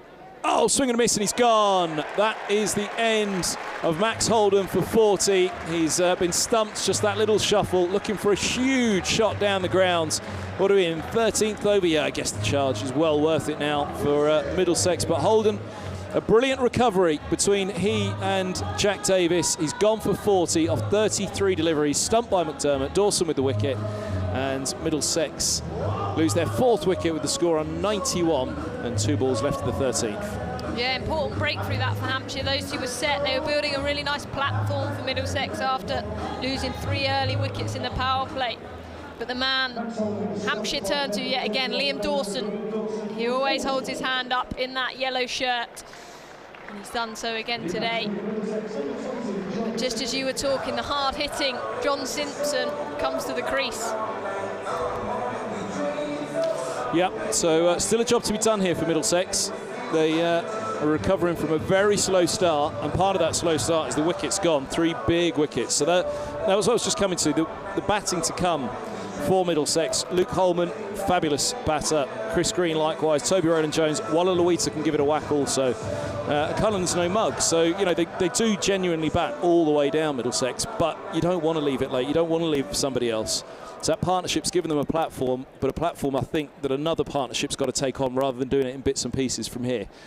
What have we got? 2 balls left to the over, and it is Dawson to Simpson. Cuts to cover, no run. Yeah, and I think obviously key areas in this middle overs are those dot balls, and the dot wickets are also dot balls, and you build them up, then they try and go for that big shot, and it brings that wicket taking opportunity again. Dawson to Simpson, looks to drive down the ground. Did he just chip it slightly? There was a cry of catch. Dawson got across and got tips to it. It slips down to long on out of those fingers. Whether it was a catch or not, it would have been a stunner if he'd have taken it. End of the over. So Max Holden stumped by McDermott for 40. And Davis still there on 37. So much rests on him now to really make the most of the innings he's put together already and go on. Simpson needs to get started. He's got a little bit of time. 13 overs gone, 92 for 4. Yeah, he certainly does. He can knock it about for a bit, and then they're going to want to take charge at the end. A big playing surface here at the Ageas Bowl compared to Radlett yesterday for Middlesex, where they got their highest ever T20 score. As Crane in bowls to the left-hander. He's missed his line there. That's hit hard. Out to the sweeper. The fielder, Brad Wheel, comes round. Excellent diving stop, but they come back for 2. Simpson moves to 3. 94 for 4 Middlesex. Crane again, right arm over, the right arm leg spinner with a towel in his back, bowls to Simpson. That's the wrong line again. That swept hard. This time it will be 4. Beats fine leg. Just the wrong line here from Mason Crane to the left-hander, and he gets punished. Simpson's first boundary. He moves to 7. Simpson's been on the form of his life in the championship this year. Magnificent century down at Cardiff in a really impressive win against a Glamorgan side who'd just beaten the Division 2 favourites, Nottinghamshire. Crane in again, that same line, misses this time, but it's a wide signalled by the umpire. Is this a plan, him bowling into the pads, or do you think he's got this line completely wrong? I'll tell you after this ball. If it's outside off stump, we know. As Crane into his pads again, played back to him, dot ball this time. I think that huge boundary, the biggest of the two boundaries, only marginally because they're both big, is to the onside for the left-hander at the moment. So there were a few that Middlesex looked to go after to deep mid-wicket. It's Crane in, that's hit hard down the ground. Will the fielder get there? Fantastic work from Fuller. And they just end up with a single from Simpson. He moves to 8, 100 up for Middlesex. So I think they're saying, look, you want runs, go on then. If you want to go big, how are you going to clear these guys? Crane to Davies, leg side again. That's beat that fine leg sweeper. That's going to race away. Brad Wills trying to come round, but he won't get there. 4 more runs, hand on hips from Crane, but I think again, wrong line to the left-hander. 104 for 4. But that's the danger, much as when Ellis came right arm around the wicket. If you go a little bit too straight, even if you don't go straight, he was going very wide on the crease. So all of a sudden, that angle was there. Right, it's a little bit full. I'm going to try it and hit the gap. Crane in again, straighter this time, whipped nicely to mid-wicket from Davies. Nathan Ellis, the Australian debutant, does the fielding. That's 14 overs gone then, 105 for 4. Because you can actually try and take the positive of how big the boundary is, because you've got a long on and a deep mid-wicket. Because it's so big, the expanse between them is huge. So if you go the other way and say, all right, it's a huge boundary, rather than trying to clear it, let's just try and hit it in the middle of them, because it's an awful lot of ground for either of them to cover. If you get it down the middle, you don't get all of it. So just get that placement right, get it in the middle. There's a slower ball to Davis in particular, wasn't there, from Ellis, that he just managed to place through there. Then he gets it away fine of the short, fine leg. So yeah, bowling into the pads, I think good ploy, but the margin for error is pretty tight, isn't it? As here's Dawson from the pavilion end, 105 for 4 bowls, and that's scooped around the corner, just a little paddle scoop from Davis for a single, moves to 43. He's got the shots, he's got the tenacity, and yeah, all the parts are there, I think, for Davis. Just had a bit of experience over the years. Some big shots as well. He wouldn't be one of the bigger hitters, but certainly times it well. Here's the biggest hitter of all for Middlesex, Simpson. Punches away to cover off the back foot. Just a single. And 107 for 4. Simpson's on to 9. Davis 43. Yeah, Davies has really impressed me. He doesn't look like a man that's missed out on the first game just coming in, only played those few T20s in 2020. So, yeah, he looks like a man who's been out there for many years so far today. Bit of flight down the track comes Davis to Dawson, a single down to long off, doesn't quite get to the pitch. Many thanks Lorraine Paul, who says Middlesex are also running a free shuttle bus service from Radlett Station to the ground for all matches at Radlett this year as well. Well done, Middlesex. Kevin James obviously enjoyed that one. He's yawning, Loz. They know each other well, so I can tell Loz he's doing that. It's cut away out to deep cover for a single. They're coming back for 2. No, just a single. And 109 for 4. Simpson into double figures with the single. Now he's pleased with himself, Loz. He's chuckling away down the ends. It's not like Kent Timone, is it? Anything Hampshire can do, Middlesex can do. Perhaps not better, but they can do it as well. Now, boys, now. I did say I wanted to go back to Radlett this evening after that start. As this ball's full from Dawson and clipped out to deep mid-wicket for a single by Davis. Moves to 45, 110 for 4. Just singles off the first 5 balls of the 15th. Very good over this from Dawson. Middlesex, again, it's how they go about it. They must be thinking, these two at the moment, look, lay another foundation of a partnership, let Simpson get in and then go. The pair of them just go for it. It is still batting to come, but again, it's that phrase, there's got to be those that put their hand up and do it rather than wait for others. As Simpson now looks to push down the ground off the back foot. Single just gets through Dawson. And 6 singles off the 15th over. Middlesex are 111 for 4. Here on BBC Radio Solent, live on all frequencies on the South Coast, and on BBC Radio London as well, via the BBC Sport website and app, this joint commentary. Simpson 11, he'll have strike, Davis 45. And the live stream as well on both the club's websites. We're just everywhere, Kev. Omnipresent, as it always should have been. Brad Wheel comes back into the attack then for Hampshire. Really impressive crowd at the Ageas Bowl. The sun's setting to our right. He just said, I'm lucky I've been allowed on tonight, Kevin James.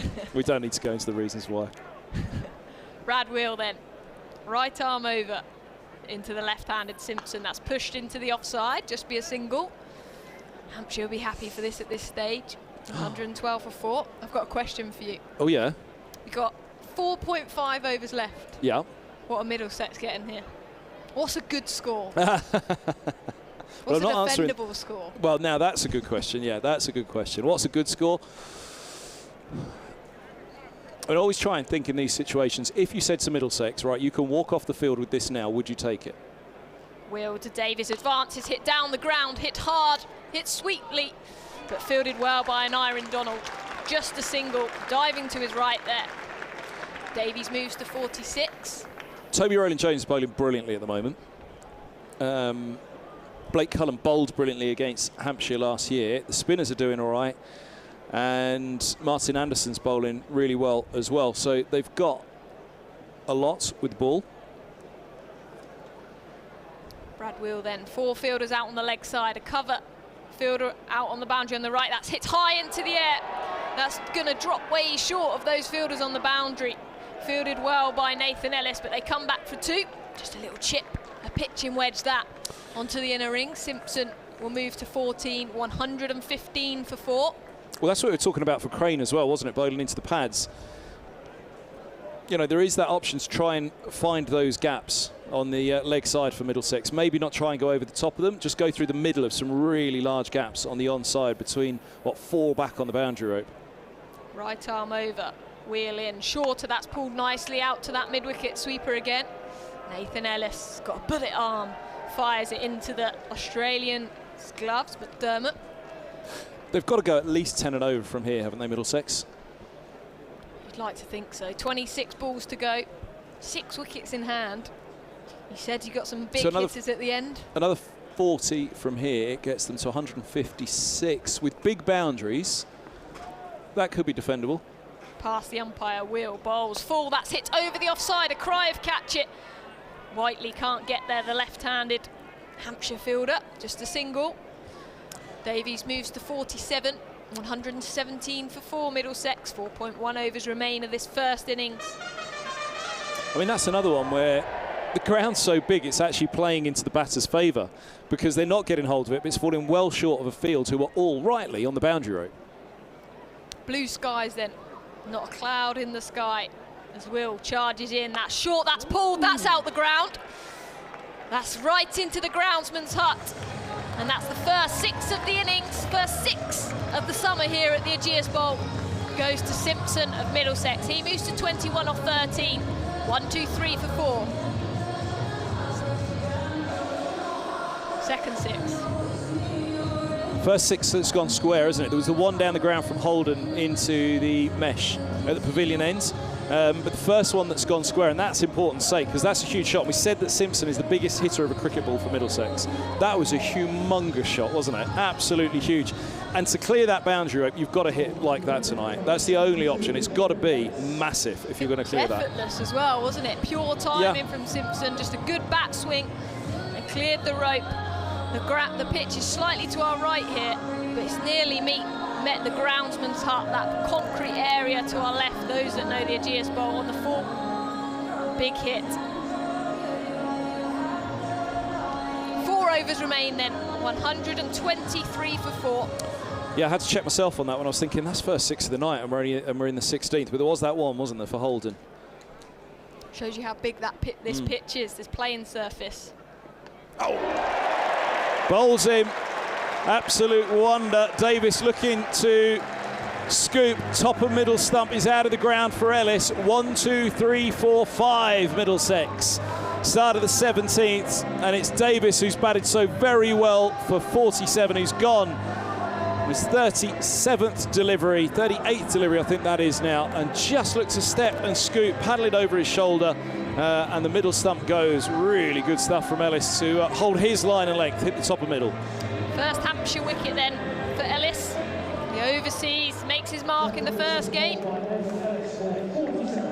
But great innings from Davies, really rebuilt the innings for Middlesex. But it's a right risk to take at this time, credit to the young batter. Those shots, you practice them day after day in the nets now, so with that field up, he's looking for that boundary option. As we discussed earlier, they need 10s with wickets in hand to pose a good score here, but just didn't execute it. Good bowling from Ellis. Holman, the new batter. 1, 2, 3 for 5.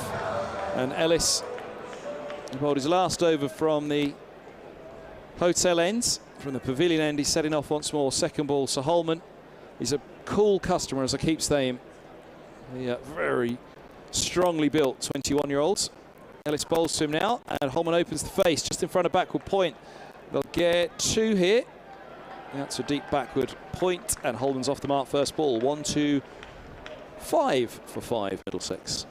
Good bit of batting there, wasn't it? You got the cover sweeper, and he just manipulates the field.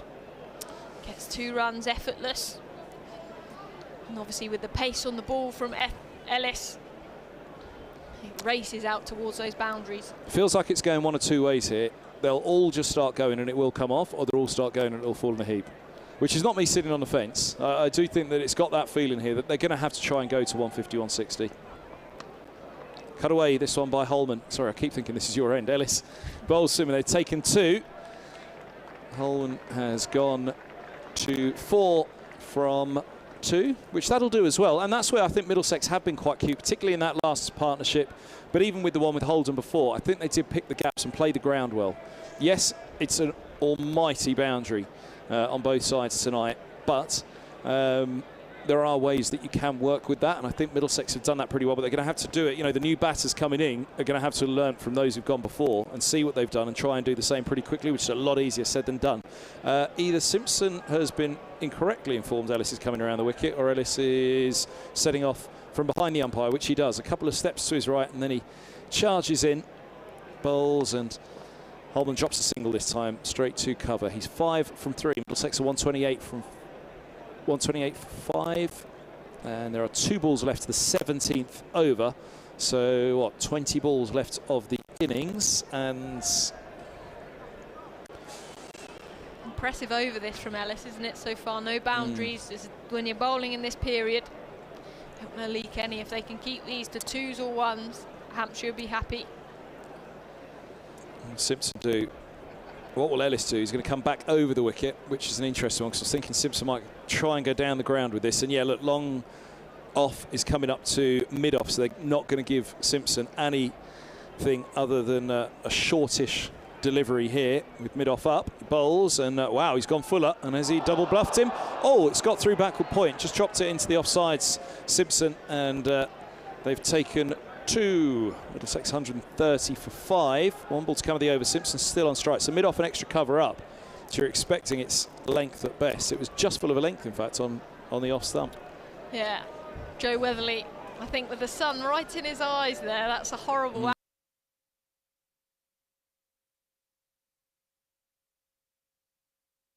It's almost a double bluff, but the 4 men out on that leg side, you'd think this is into the pads. Ellis bowled short, pulled away out to deep square, and they will take a single. 131 for 5. Simpson 24. Holman's on 5. Simpson will keep the strike. I think that's important for Middlesex as well. Started the 18th here on BBC Radio Solent, BBC Radio London. Live together, all frequencies on the south coasts, all around the world on the BBC Sport website now. So 18 balls to go then of this first innings. Just a reminder, no Owen Morgan in the Middlesex team today. Davies came into play, played a fantastic knock, 47. Max Holden as well, 40. After losing 3 wickets in the power play, Middlesex, they built a platform. 2 young batsmen stepping up for Middlesex. But a man with vast experience for Hampshire, Chris Wood, the left-arm seamer, comes into the attack from the hotel end for his final over of today. Coming round the wicket, 4 men out on the boundary again as he bowls to the left-handed Simpson. That's a thick under edge. They're going to definitely come back for 2. Fuller charges in and does well to get round. Simpson will move to 26, 133 for 5. 17 balls remain. Cover sweeper out. Standard ring field. Liam Dawson, James Vince at extra cover and mid-off, having conversations, planning their next move. As Wood runs in behind the umpire. to Simpson. Bowl, shorter delivery, ducks under it. That's a great delivery from Chris Wood. That's a bouncer, fierce bouncer, dot ball. Sharp that, wasn't it? Yeah, and I think you don't necessarily expect that from Chris Wood. He's usually pitches that ball up. Obviously, when we see him with the new ball, he's getting swing, but that's really surprised Simpson there. All the food outlets on up to our right and left. You tout him. The pick and mix to the left. Freebie. The pick and mix to the left looks a highlight. We've got fish and chips, double-decker bus to our right. It's all happening as Wood in, bowls. That's hit back to him. Another dot ball. Yorker length that from Chris Wood. Nose and toes from Wood. Last two delivery, brilliant from him. Asking for a change of field. Fine leg now comes up. Long off, James Vince, the captain, will go back. So he's saying Yorker again. That first ball was near Yorker length, wasn't it? The inside edge. That got away for a couple. Deft bowling here from Chris Wood. One running past the umpire again. Bowls. That's width outside the off stump. That's an outside edge. Doesn't carry to short fine leg. They do well, but scurry through for a single. Simpson to 27. 1, 3, 4 for 5. They just not got hold of it, Middlesex, this over. Just 3 runs from it so far, and 2 balls remain. Yeah, just wrong-footed there, wasn't he? The short, fine leg. Brad Wheel, short third man. Brad Wheel, thank you. Just trying to Kramerneck, he's got a little bit finer here at shorts third, hasn't he? Deep point, a deep cover. Here. An interesting gap to bowl to as Wood bowls. Outside the off stump, driven hard down the ground. James Vince, great fielding, dive into his left. The captain set the standards there in the field for Hampshire. And Holman comes through for a single. 1, 3, 5 for 5, Middlesex.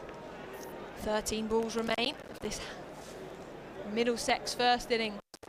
Floodlights are coming on, but still the sun away to our right.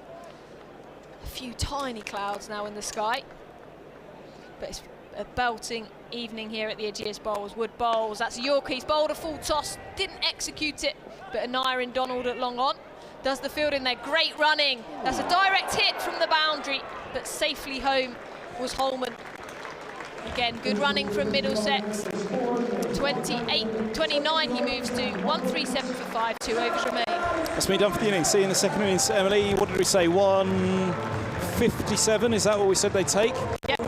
They could do that still. They could do more, couldn't they? We shall find out. A few words from Emily Windsor here on BBC Radio Solent, BBC Radio London. And let me Kevin James. If you got the live picture feeds again, there's our Kevin Hand. But a fantastic night here. You can hear the crowd in the background. What a night for the first T20 at the Ageas Bowl. It's been a fantastic display so far. Some topsy-turvy moments. Hampshire right on top in the power play. Fantastic partnership between Holden and Davies brought Middlesex some stability. And now they really need to capitalise from that with 12 balls remaining. Kevin James, welcome back. Thank you. Yeah, 77 they put on for the 4th wicket in 10 overs. Got Middlesex back from 14 for 3. Good recovery. They're going to get a decent total here, aren't they? So back into the attack is the Australian Nathan Ellis, who has 3 overs, 1 for 23. Middlesex 137 for 5. They have 12 balls left of their innings, having lost the toss and being asked to bat first. As Ellis right arm over, whippy action comes in, and that's driven down the ground by Luke Holman up towards deep mid off. He'll pick up a single. He moves on to 7. 138 for 5 here, with 11 balls remaining in the innings. And even the time I've been off commentary here, Emily, I think this crowd has grown. I think we are looking at least half full, this ground, would you say? Yeah, absolutely. And although people aren't necessarily in the seats, those that know the Ageas Bowl, there's a lot of food stands on sort of the gantry area, the patio area, if you like, and a lot of people stand at the back of that. Yeah. Obviously, closer to those beverages. Yeah, as we all would. He's from the pavilion end here, and it's full. It's outside off stump, and that's worked by Simpson out towards deep extra cover, or deep point, I should say, away to our left. crane fields. The shadows making their way over most of the ground now. And I think the crowd, when you look back towards the pavilion and the Shane Warne stand to the right, the Colony Gumwimmer stand to the left, there's not as many people there, although there's quite a few. Most of the crowd are down this end, the hotel end of the ground, this half of the ground, from the tunnel on the left onwards, and from the middle of the ground on the right, west side this way, because there's more sun this end, and I think the crowd are enjoying these last I don't know, half an hour or so of the sun, or something like that anyway. Slower ball, that's well bowled, it's gone through to Ben McDermott. Completely missed that Luke Holman, got done for lack of pace. Yeah, good bit of bowling. We've seen the pace from Nathan Ellis, but now skill executing towards the end of the innings. Yeah.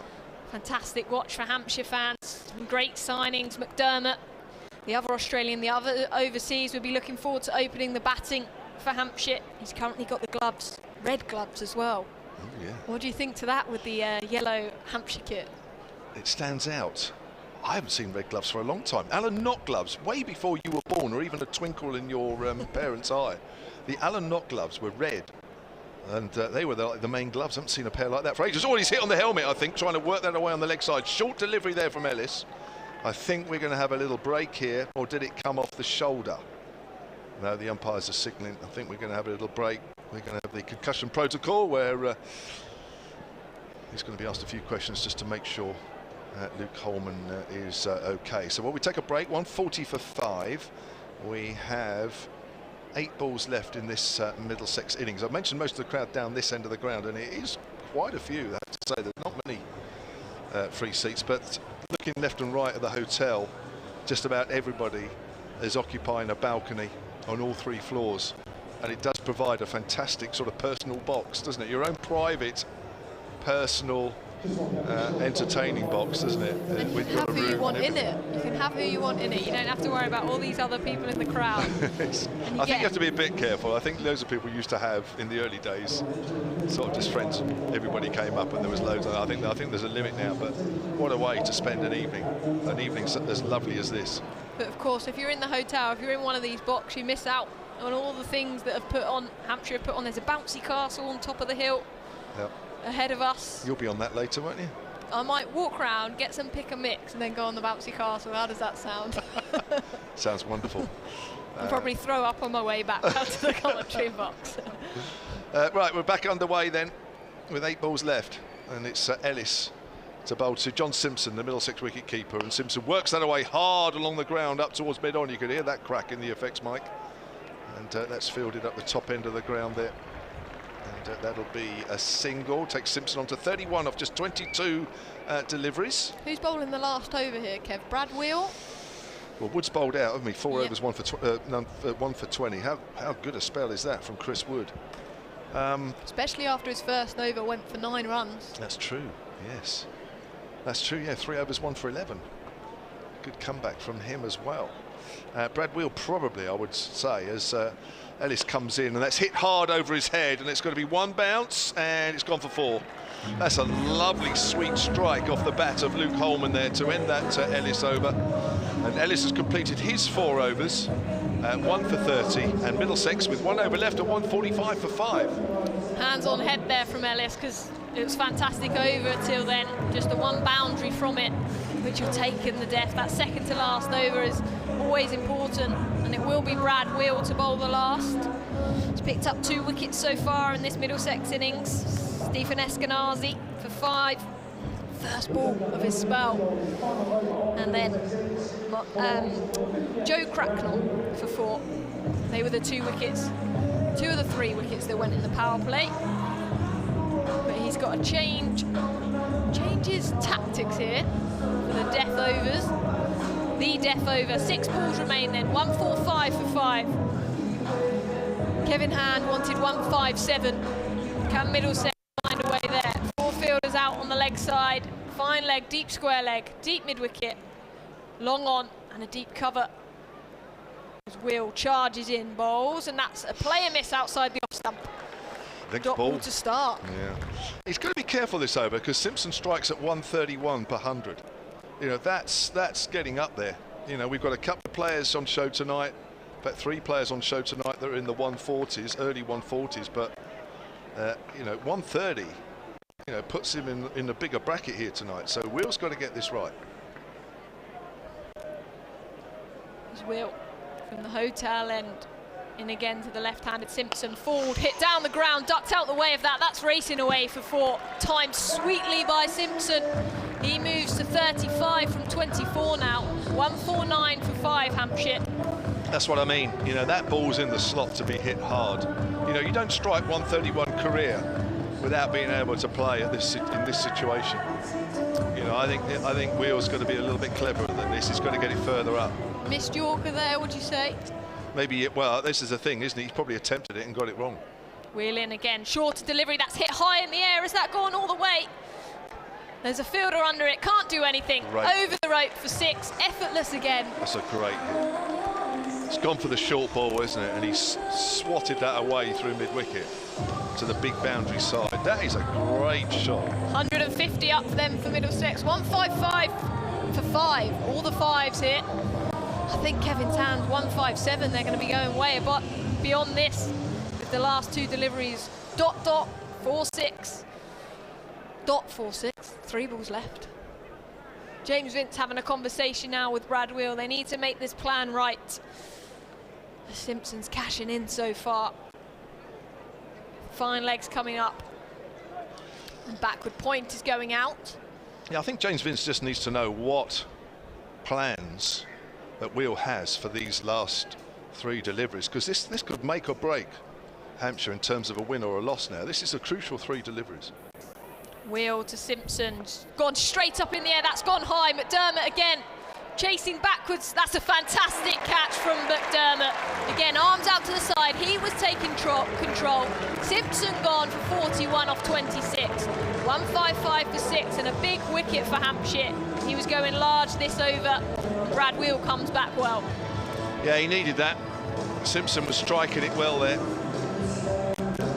And it's another ball used up, which is the main thing. 2 4s and 2 6s in that 26 ball knock for 41. That's a coming in where he's coming in. You know, that's a useful knock down the order, isn't it? Yeah, for sure. And he's the only one really in this Middlesex innings. Yes, they lost wickets early on and they had to rebuild, but the only one with real purpose to look to clear that boundary rope. So certainly one Hampshire, one to the back of the pavilion. And of course, the new batter has to face Chris Green with his fluorescent green spikes, Kev. They're way bright. That's horrible. Horrible? They're horrible. I'm not. Do I like those? They're flare, Kev. Would you wear those in a Vipers game? I think they clash a little with the orange. But saying that, I mean they clash with the pink and blue as well, don't they? Would Charlotte Edwards let you wear those? Charlotte Edwards would have no say. Chris Green, though, one of the nicest men on this planet. I was lucky enough to commentate with him for one of the 100 games here at the Ageas Bowl. Really nice guy. Fantastic cricketer as well. A lot of experience in the Big Bash, Australia. So right-hander finally. Yeah, played for Sydney Thunder in the Big Bash during the winter. Brad Wheel then charging in. Bowls to Green, that's outside the off stump, hit hard, that's beat James Vince, and that's 4 to Chris Green. What a way to get off the mark. And this isn't a great over from Brad Wheel to close out this Hampshire innings. 1 ball still remains. 159 for 6, Middlesex. Gone for 14 already. See, that's a length ball with a little bit of width. Pace on as well. Shouldn't we be trying? We haven't seen many slower balls from Hampshire here. Ellis bowled the one that was effective in that second to last over.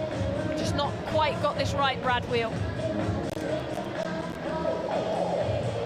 Yeah, he's probably gone for a length ball straight. He's just bowled with a little bit of width, but you're right, there's been a bit of extra pace there. It's just allowed the ball to come onto the bat and hit through the good length.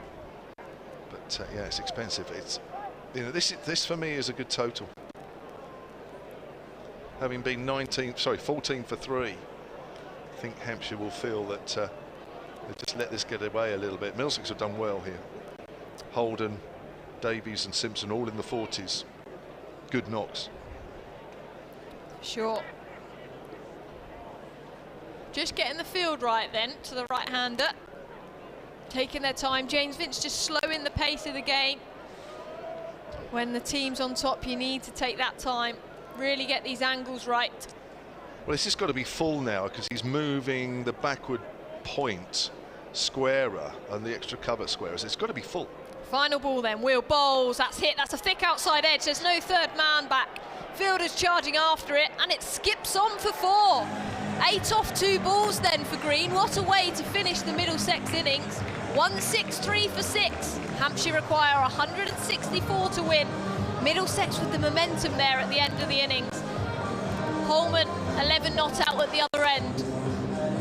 But the momentum's with Middlesex well, there. it is. You know, that's 18 off that last over. You know, that's just not, you know, it's not great execution. You know, he's gone full. We know he's going full. Vince has asked him there, extra cover, are you going to bowl this full? Or he said, what are you bowling? And he's what he said. But it's just a little bit of width there. I mean, the 2 balls he's bowled Green there, there's just been a little bit too much. We're only talking of a couple of inches.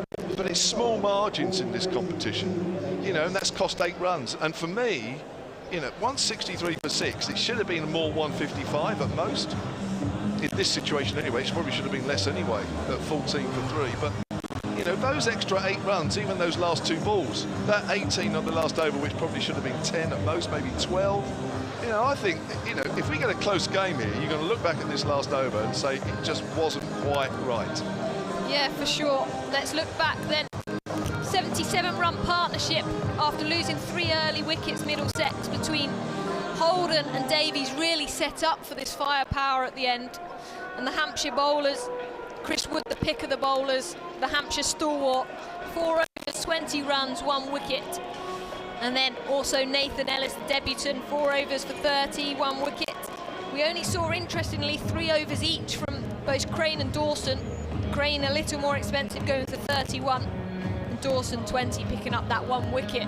That's unusual, isn't it, Kev, for us only to see 6 overs from the spin. They usually dominate the middle overs to Hampshire spin bowlers, especially with that big playing surface. You go out with big boundaries or big-ish boundaries, you would think the spinners would have come into their own, but tonight they were just played well. They were handled well by the Middlesex batters. So, yeah, 100.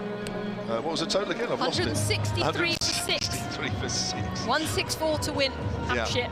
So, if you're watching on the live picture feed, we'll take a break. We'll be back with live commentary shortly. Of course, that will be the same on the online, BBC online services. We'll just take a bit of a break. And if you're listening to us on all frequencies on BBC Radio Solent, then we will hand you back to Carl Raleigh.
And welcome back to the Ageas Bowl, where the two Hampshire openers are out there in the middle, and so are the Middlesex team.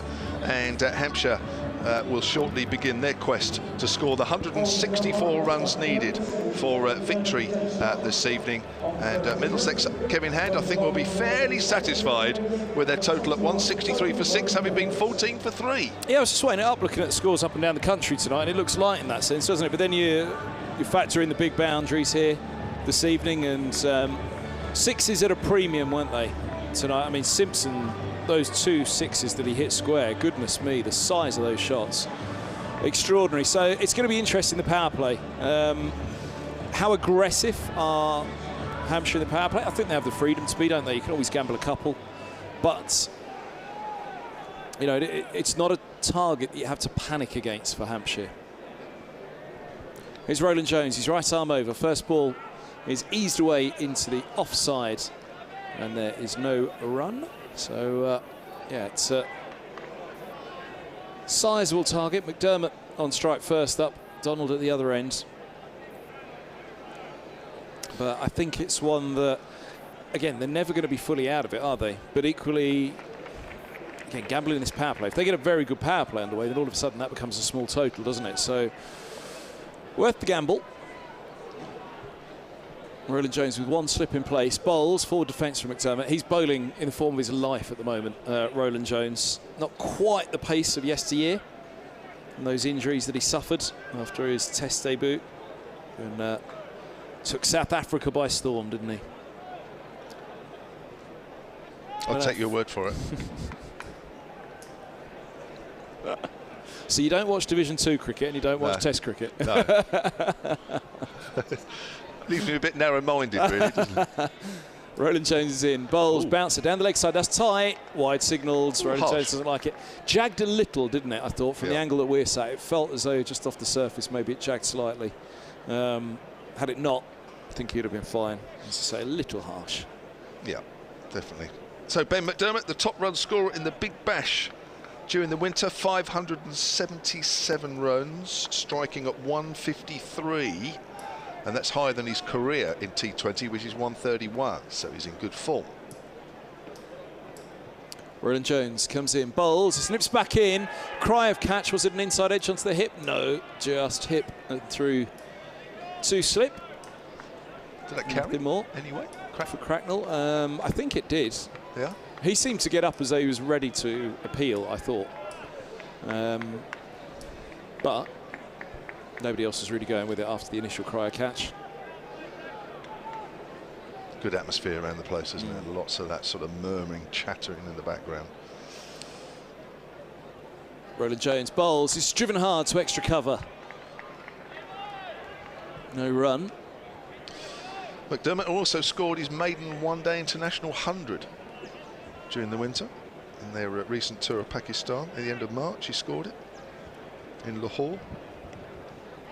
Sorry, you're yawning. Obviously, it was a boring 100. Let's go back to the bus stories from the train station. 3 buses Hampshire are laying on throughout Radlett this on year's Sunday Blast tournament. And they've been laid on free from Radlett train station. To here. Great shot. Lovely shot. Lovely shot that from Roland Jones. Sorry, I thought it was your over. I forgot it was mine. I thought the over was done. We were nattering away. I thought it was your over. You were thinking about the bus leaving Radlett station, weren't you, going to Radlett Cricket Club? That was a superb shot. Pulled away through mid-wicket. And 5 without loss, Hampshire. I did that to Emily as well when I thought it was her end. It changed ends. You need to concentrate. That was the wide that did me. Honest. Last ball of the over coming up from Roland Jones. There's 2 balls out at the end of the over. How many buses going from Radlett? Roland Jones midway through his run-up. He bowls now, and this ball's pushed back up the track into the stumps at the non-striker's end, but no run and no touch from Roland Jones. Crucially, end of the first over. Not a bad one for Middlesex. 5-4 from McDermott, though. 5 without loss.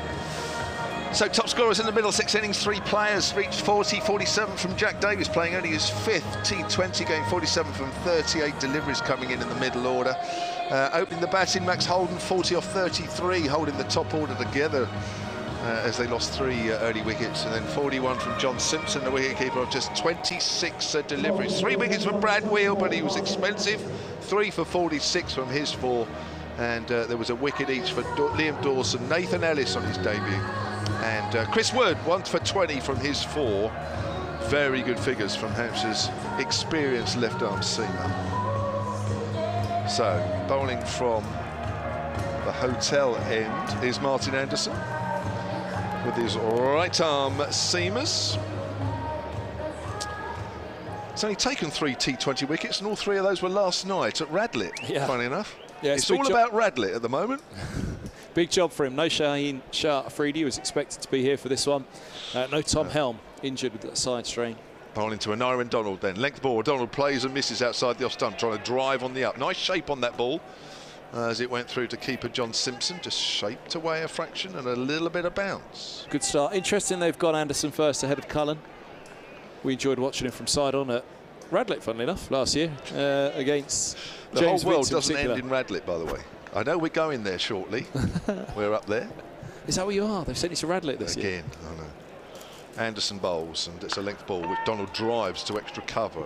Not timed. Can't pierce the field there, and that's fielded by Jack Davies.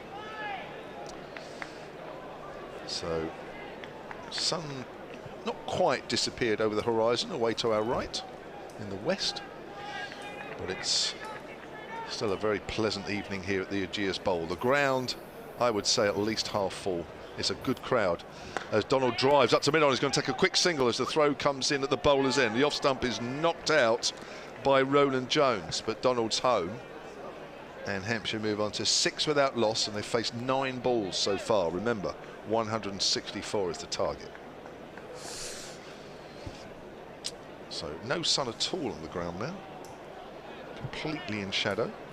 1 or 2 in the crowd are still getting the benefit of the late evening sunshine on the row of seats just to our left. And that's about it. Maybe a few in the hotel balconies as well as that's a length ball which McDermott plays it back to the bowler. Almost set off for a single there. Realised there wasn't a single. You mentioned the other totals tonight, Kev. In terms of 163, I'm just looking around. Lancashire made 183 for 7 in the Roses match. Yorkshire a 63 for 3 after 9. That's a full house up at Old Trafford, by the way. That's a length ball. He's trying to swat that away on the leg side. Misses as that goes through to Simpson. That's in the northern group. Let's go through to the southern group, where Gloucestershire made 193 for 7. Sussex 72 for 1 after 8. Glamorgan 173 for 5. Surrey 57 for 2 in the 8th. And also in the south group, Kent made 184 for 4 in reply. Essex 25 without loss in the 3rd. The field's changing after that McDermott play and missing. There's now 2 out on the leg side patrolling the boundary. Here's Anderson. He gives himself some room there. McDermott hits it out into the covers, where Jack Davies is right on the 30-yard circle, and that's the end of the over. I think Middlesex will be pleased here. 2 overs gone, 7 without loss. We've got more news on Radlett. June 7th, it's a double header, I'm asked to plug. A double header on June 7th. The Sunrisers versus the Southern Vipers. An 11:30 start. Emily's punching the air next to me. Middlesex versus Hampshire follows at 4:30 that evening. So there we go. Yeah. You won't be with us, will you? No. You're doing the live picture feed. You've deserted the BBC for home games. Are you doing the Vipers?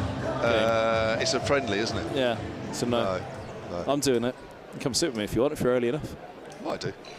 Roland Jones is in. Bowls, swing and a miss from McDermott. 7 without loss. If I get up there early enough.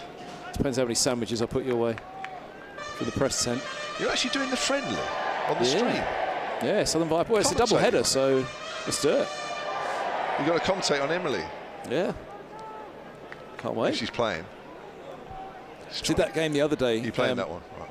I did that game the other day at Chelmsford, where the Sunrisers looked as though they had it bagged. As here's Roland Jones in, bowls, driven away into the offside, length ball again. McDermott eases it away. 1 to win off the last ball, push down to long on. Throw stumps from Matty Villiers, wide of the keeper and over the top of short fine leg. This is Western Storm, as well. Isn't it? Against Western Storm, overthrow for 4 to win the game for the Storm. I heard. Yeah, unbelievable that was at the end. It was so sad. Brilliant game of cricket that was at Chelmsford. Horrible way to lose it for the Sunrisers. Middlesex are squeezing Hampshire here. Well, this man, like I say, is bowling very, very well. Roland Jones is in. Bowls, swing and a miss. Almost swung himself off his feet there. McDermott looking to launch the ball over mid-wicket. This is just line and length bowling, which Hampshire are struggling to get away. It's amazing, really, isn't it? Because Roland Jones is doing tonight, and he did it last night as well, exactly what he does in the Championship at the moment, and that's bowled dot ball after dot ball after dot ball. It's incredible. They did bring Murtagh back in at one stage with the white ball, feeling, look, it was swing in the early stages, and you've got one of the best swing bowlers around. Get him in. Roland Jones bowls, eased away down to third for a single. And Hampshire Hawks are on to 8. I did listen to the sort of T20 preview interviews that Hampshire did earlier this week, and I was listening to Ben McDermott when he was asked a sort of question about, you know, what sort of player are Hampshire fans going to see from him, and he said, well, hopefully a lot of 4s and 6s, but he said, I do take a little while to get going. Well, I think we're seeing a little bit of that here at the moment. 6 off 13 is at the non-striker's end. Roland Jones hits the stumps, bowls, pulled away into the onside, out to deep backward square. Deep mid-wicket won't get there. And 4 for Donald. His first boundary moves to 5. 5 off the over, 1 ball to come of the third. Here on BBC Radio Solent, BBC Radio London, live across the south coast on all frequencies, live around the world on the BBC Sport website, and live on the streams, also Hampshire and Middlesex. Well, you do the Middlesex live stream. I thought that would be the first thing you'd say. Into the circle for Roland Jones as he turns in past the umpire now. Bowls, good response, goes past the edge, line length again. Donald looking to drive it, a length ball through. It goes to Simpson, end of the over. 3 gone. Hampshire Hawks chasing 164 to win here. 12 without loss. Yeah, just struggling to find a little bit of a gear here. Hampshire, we know that Middlesex certainly struggled early on. They lost wickets as well, 14 for 3. But Hampshire just taking time. We're in that sort of half light now, aren't we, where the sun is not shining over the ground. It's not completely disappeared. We can see it low down on the horizon away to our right, but the ground is in that sort of half light where we can see some shadows, but it's not dark, and sometimes it can prove a little difficult. Here's Anderson again then, right a moment. That's swatted away. He's got hold of that one as McDermott, and that is swatted away 4 rows back, backward of square. Leg ball, leg stump, and that got the full treatment from the Aussie. That was a big one, wasn't it? That's a good shot. Turn Simpson hit some sweet ones to the other side. That one was just a pickup, wasn't it? Yeah. Goodness me. Enormous shot from... Yeah. That is 18 without loss. First ball of the 4th. Here's the second. Anderson bowls to McDermott. It's cut away in front of square, but only a single. That hasn't quite come out of the middle. He moves on to 13. 19 without loss. Not a complete stranger to these parts, Ben McDermott. There used to be here an elite international cricket academy, which many Australian were on. This was back in 2014. Ben McDermott was on it. Same year as Matt Renshaw. So they had a sort of an elite academy. I don't think it's still going here, but McDermott was played a few games for them that year. And that's cut away. That's a good stop, just behind square on the offside. And that's Max Holden there diving to his left. Saved a couple of runs there. Donald's on to 6. That's off 6. Runnable 6 for Aneirin Donald, and it's 20 without loss here. Hampshire needing just over 8.5 and over from here on in. They're scoring at fraction under 6s. Anderson bowls to Donald. It's a length ball. Donald hits that with an inside edge, goes out square on the leg side. They'll scamper through for a single. That was McDermott, I tell a lie. Donald running into the danger end. So 6 first ball of the over. 3 singles to follow. It's good from Anderson, isn't it, to follow up? It is. This greenish tinge, though, has got to be playing a fair old part for Roland Jones and Anderson at the top, as it did at the top for Hampshire as well. Oh. That's swatted away, backward of square. Lovely shot there from Aniron Donald. Moves into double figures. Bit of width. Yep, full ball wide outside off stump. You're going to throw your hands at that, aren't you? And gets it away. As long as you're not hitting it straight down the throat of a fielder, then that ball's going. And lovely open face of the bat from Donald. Yeah, the point I was going to come to here with Anderson, what is it now? It's 13 off this over, which will feel a little bit rough because the last 3 balls before that were 3 singles.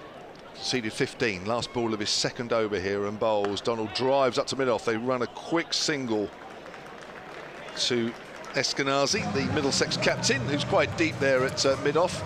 4 overs gone. Hampshire 26 without loss here at the Ageas Bowl, chasing 164 for victory. So he's only gone for 16 off 2 overs, Anderson, after that fine start. Roland Jones done for 10 off 2.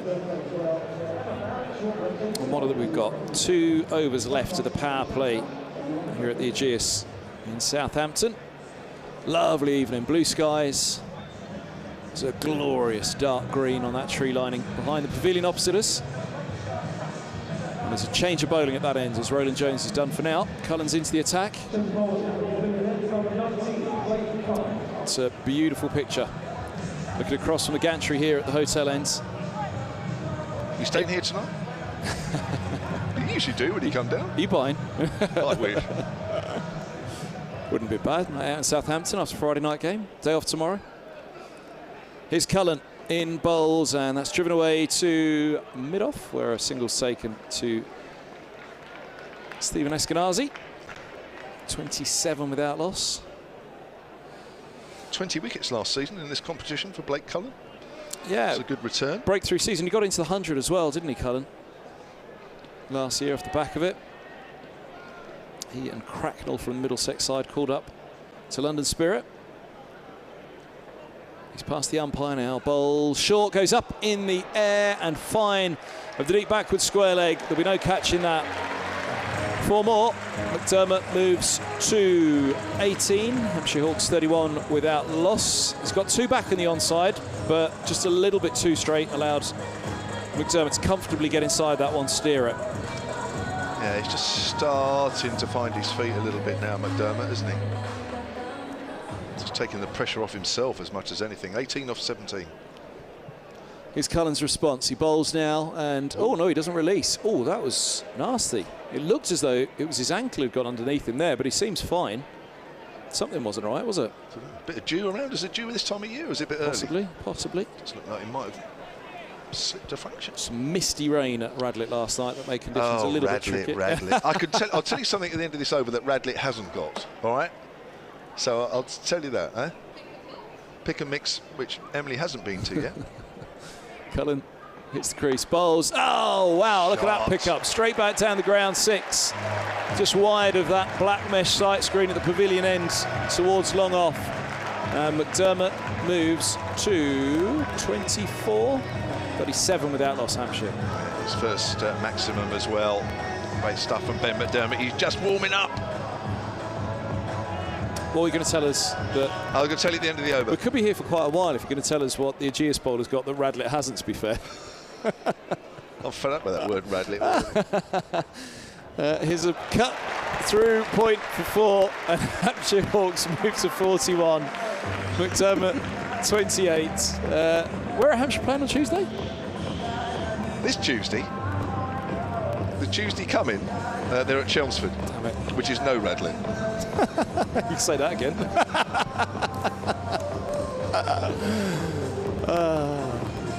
41 without loss. 2 overs to go of the 5th over. Cullen is in to bowl. A lovely line of length past the edge. Through to the keeper it goes. Good comeback. Hits the deck well, doesn't he? Like Cullen. Well, it was the shorter stuff that really impressed from him last year, really getting that pace, revving up. He's got a deep backward square leg and a deep mid-wicket. But, yeah, let's see what he does last ball of the over. If he does go short. Last ball of the 5th. He bowls and good line of length and caught at short third by Tilan Wallaluita. Cullen strikes, the first Hampshire wicket falls, 41 for 1 at the end of the 5th, and McDermott has gone for 28. Yeah, again, that bit of extra bounce and he hits the deck. Just surprised there, McDermott could keep the ball down. And that's 28 of 20 for the Australian, just as he was starting to get going. A little disappointing, but he is available for Hampshire all tournament. 8.5-week tournament this year with the finals day on the 16th of July. And he is around for every single game, should Hampshire get all the way through to the finals. He got into a funny position there, didn't he? He was slightly squared up by it. Bat was coming down at almost a 45-degree angle. I don't know whether he was just thinking he could have steered that into the onside. Maybe it straightened on him slightly. I just had a half look at the replay on it. But end of the over, 41 gone. 41 gone. 5 gone, 41 for 1. And James Vince comes out to join Donald on 12. Yeah, after 5 overs, Middlesex had 31 on the board, but they'd lost 3 wickets at that stage. Right, Radlett hasn't got the Hampshire Cricket App. Oh. There's no Hampshire Cricket App in Radlett, unless anybody's downloading it over there. I'm not sure how many Hampshire fans there are there. It's the best way to stay up to speed with everything that's happening at Hampshire during this blast. And it's all free on the app. It's got live streams, match reaction, and behind-the-scenes content as well. So you can download that. It won't cost you a thing. There's been a new feature to celebrate the start of this competition. And it's a new feature where fans can create their own personalised Hawks-branded commemorative ticket and video. Just search Hampshire Cricket in the App Store, and you can do all that. Is it me? It's you. It is. And it's Chris Green. It's Chris Green, the Aussie, with his off-spin. And that's a length ball to Donald, who works that on the onside. And there is no run. Chris Green played for you guys last year as well, didn't he? He Back did. This year. Yeah. Is he replacing Majib? For the time being, until Majib arrives, yeah. Majib, who had a season here in the T20 as well. Donald gives himself some room and just about finds the gap at extra cover, though it was half stopped by Max Holden, diving to his left. Donald will pick up 2. And he moves on to 14. That's off 11 deliveries. And Hampshire are 43 for 1 now. And from here, they need another 121. We've got 4 balls left of the 6th over. 4 balls left of the power play. Only 2 men out, of course, allowed at mid-on. And that's swatted away on the leg side. And oh, now it's going to be one of the other 2 men on the leg side. And he's picked him out at deep mid-wicket. And Donald has gone with the slog sweep. He's gone for 14. And it's 43 for 2 now, and it's Nuke Holman with the catch. And a little bit of a disappointing way to get out. Didn't quite get hold of that at all, did Anarin Donald? No, I did worry for a moment that it was hanging too long for Holman. And superb catch. I tell you what, if you're taking a picture of that catch from the other side of the ground, the sunset away to our right looks absolutely gorgeous. Well, there's an orange tint to it because of the dark screens we've got up here, so I don't know if it looks quite so good from ground level, but yeah, it looks like a lovely setting as ever here at the Ageas. It's got a question in the air. Carl, good evening to you. Of course. Do we get sunsets in Radlett? They'd be the best, of course. I'm sure they would be. I'm sure nowhere can beat a sunset in Radlett. I don't know. It is a nice spot, though, I have to say. Apart from the trains that go around, that go past the ground every 2 minutes on that high-speed London service. Apart from that, it's beautiful. Don't get trains here.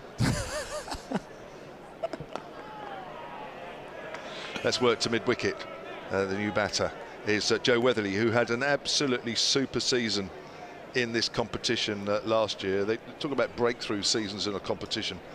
His was certainly that. We'll come to that after this ball as Weatherly's on the back foot and steers that out to extra cover, and there is no run. 410 runs, striking at 141. One of only about 4 players in this game up into the 140s. And as a reward, has got a contract with the Southern Brave for this year as well.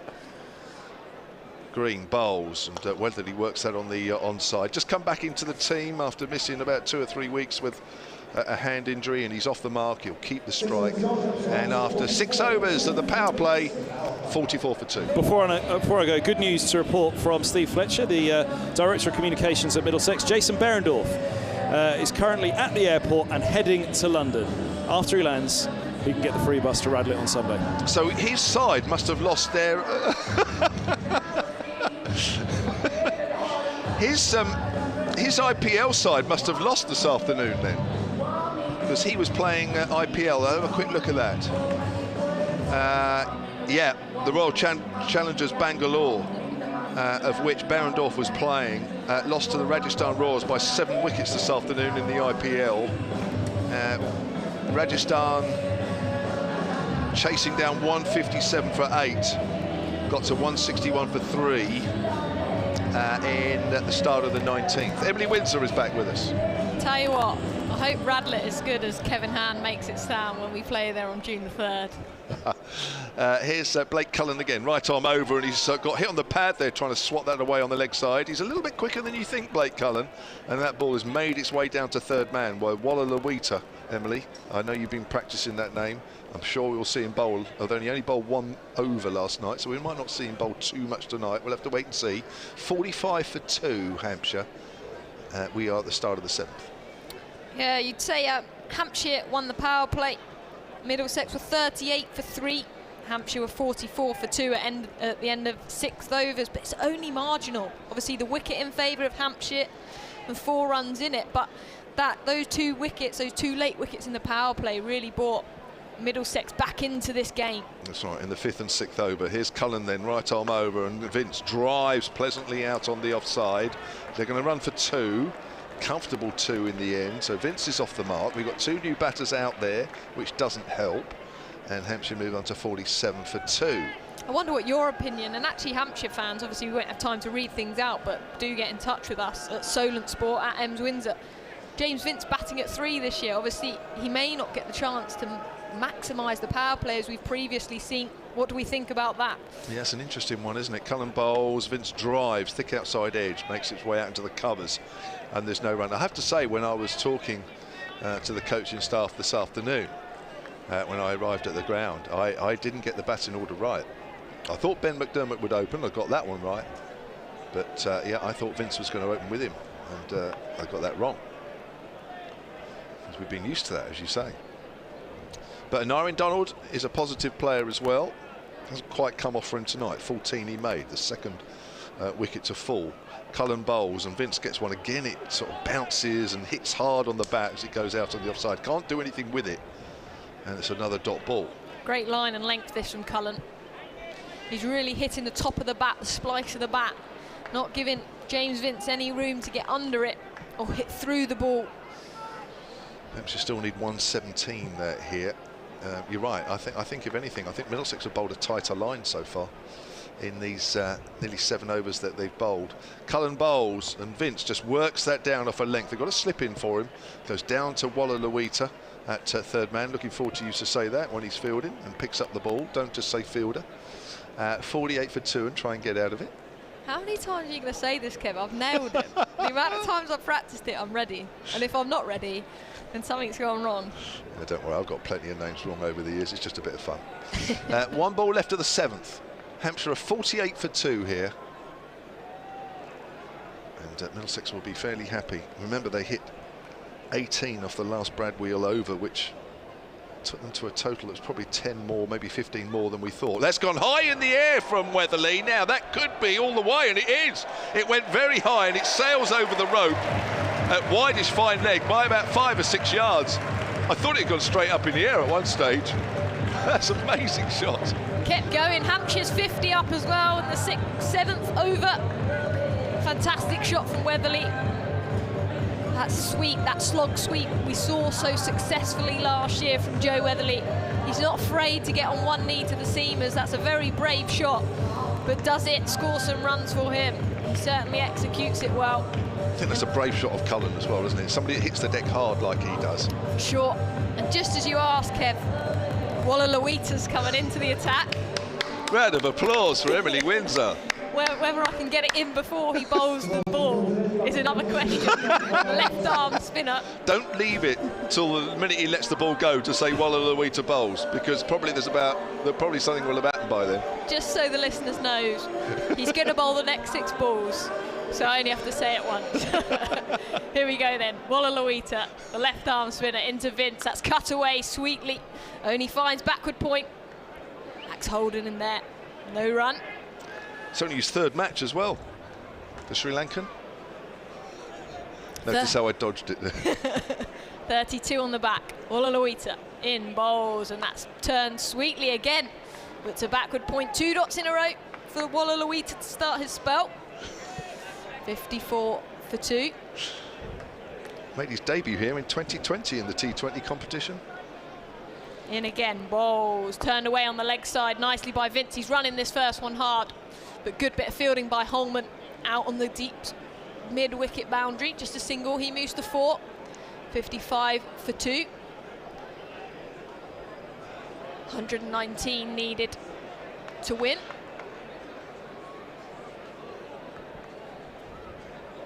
Walla to creep in behind the umpire.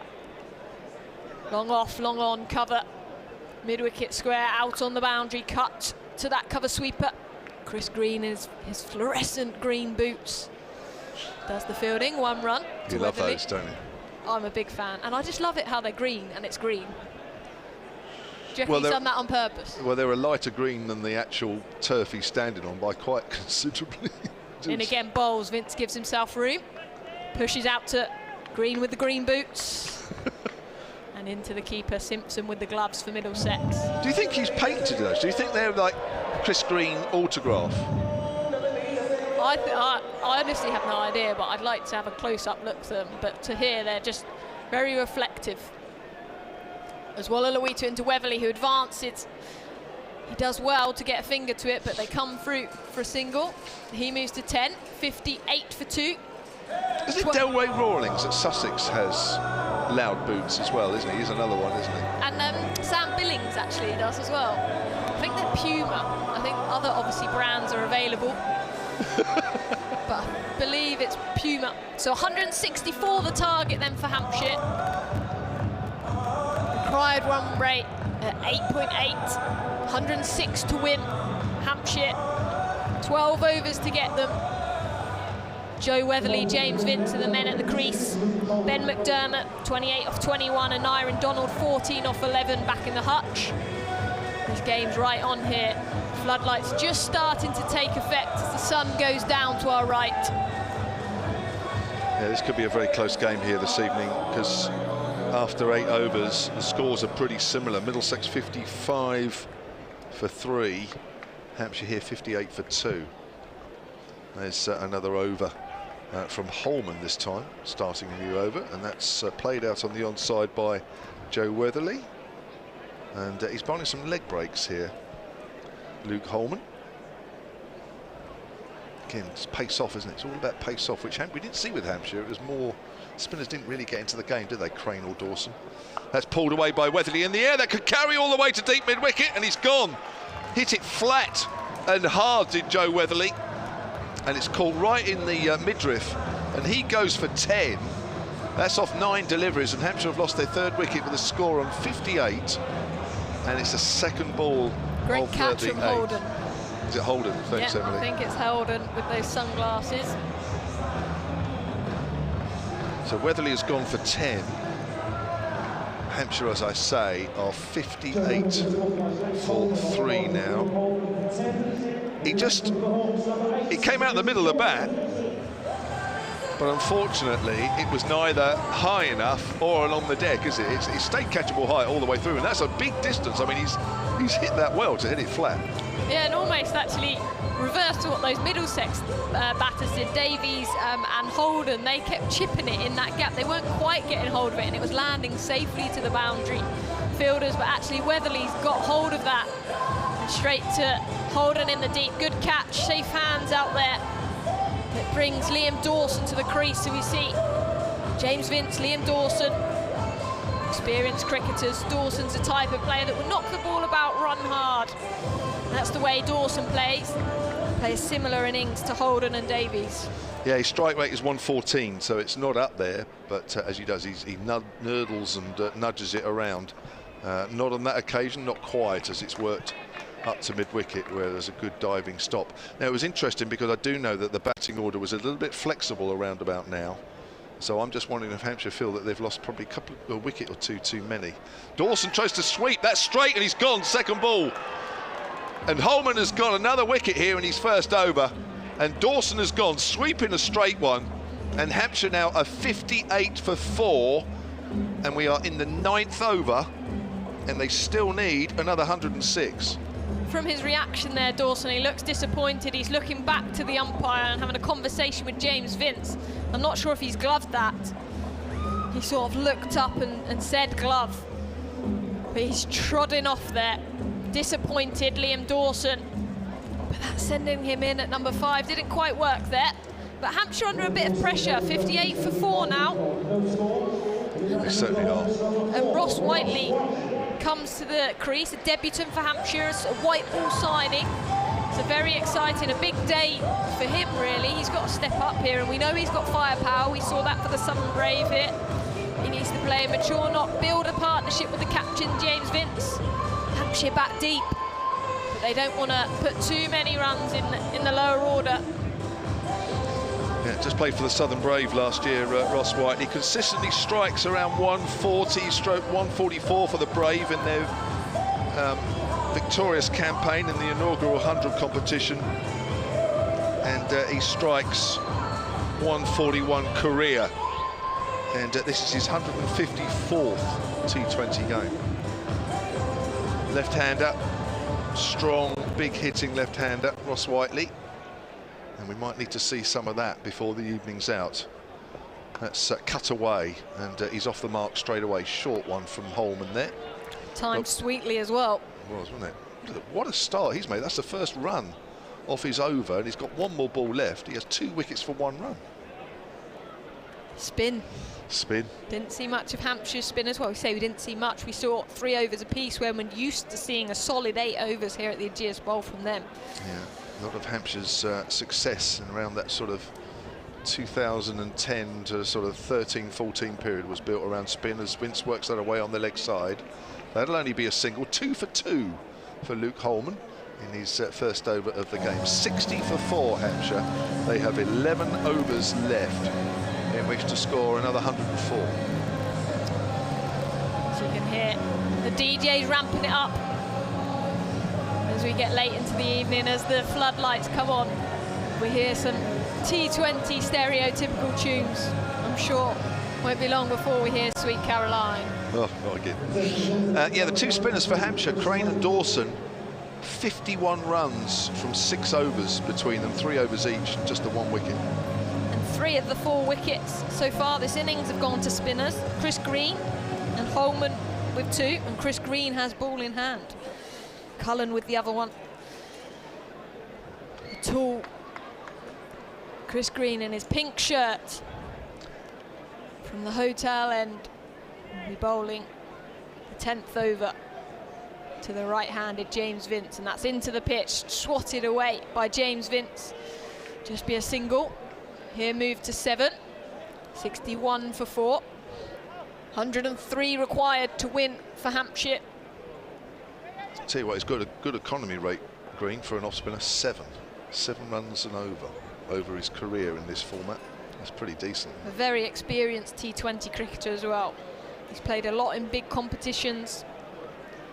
Big Bash. That's where he features the most, the Australian. 93 on his back to the left-handed Whiteley bowls, and that's pushed into the offside. They think about a quick single, but that's fantastic fielding at point. I think that's Holden again in there, the man who took the catch of Joe Weatherly. 61 for 4. Good shout by Vince at the non-striker's end, wasn't it? Middlesex fielding impressive so far. As Green in again, this time turned into the onside. Will just be a single from Whiteley. Here moved to 2. 62 for 4. 102 to win for Hampshire. It's nearly 10 and over already. 63 to do it. 63 balls. 63 balls. In comes Green. Again bowls, and that's swept away out to the deep square leg boundary. Again just a single. Chris Green darting it into the pitch. He's quite tall, isn't he? for an off-spinner. Probably gets a fraction extra bounce. Here, left-hand, right-hand combination. Fields change, point finds them running from in the circle to the other side. Certainly get your steps up when there's a left-hand, right-hand as Green bowls. Turn sweetly into the onside. They're going to think about 2 here, but settle for 1. 64 for 4. 100 needed then from Hampshire. It's 9:10 here at the Ageas Bowl. Still not dark skies, but it's getting there. The floodlights are really taking effect as Chris Green bowls, and that's pushed up to mid-off. Will be a single from Vince to finish the over. So that's 10 overs gone, 60 balls remain, 99 to win Hampshire. Middlesex 6 wickets to win. Well, the score's still pretty close. Middlesex had 68 at the halfway stage, 68 for 3. Holden and Davis were going along nicely at this stage, putting on their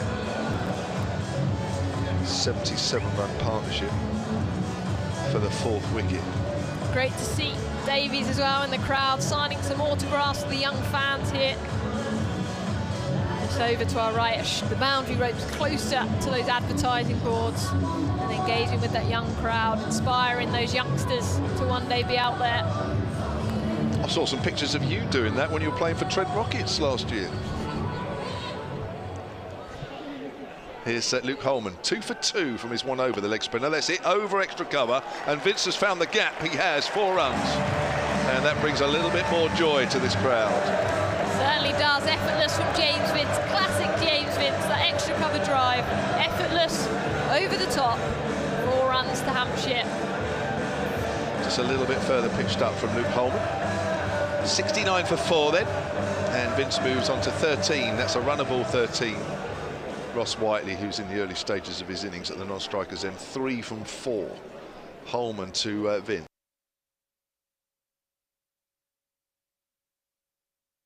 You see a ball come out of the hand, you know it's down the leg side, you know instantly it's a run. It's a free ball. And James Vince lifting the arms up as well, almost to emphasise it. To make sure that it's called a wide, doesn't get anywhere in any part of his body in the way. That's cut away off the back foot into the covers, and that'll be a single. Vince moves on to 14, and it's 71 for 4 in the 11th. I'm chuckling there, as I don't know if you just saw it, but Kevin Howe nearly fell off his chair. Did he? To my right. He has a habit of that. He has a real habit of that. At Radlett, he's probably got arms on his seats, hasn't he? And a seat they'll belt. be cushioned there. 93 runs required. 93 required. Make that 92 as Whiteley works that on the onside for a single. 72 for 4. Hampshire in the 11th. Carl, our producer, Thrones. Saying Thrones. He's probably got a crown as well somewhere that says I love Radlett on it or something, won't he? It's a nice part of the world, but it ain't that good. Here comes Holman bowls. Now that's just wrapped Vince on the pad there. It's almost come back on the stumps. Vince just had to make sure that he shepherded away down the leg side. 72 for 4. The score remains. In all seriousness, I'm looking forward to going to Radlett. I've never been there. Have you not? A lot of Chelsea tractors around there, to give you an example.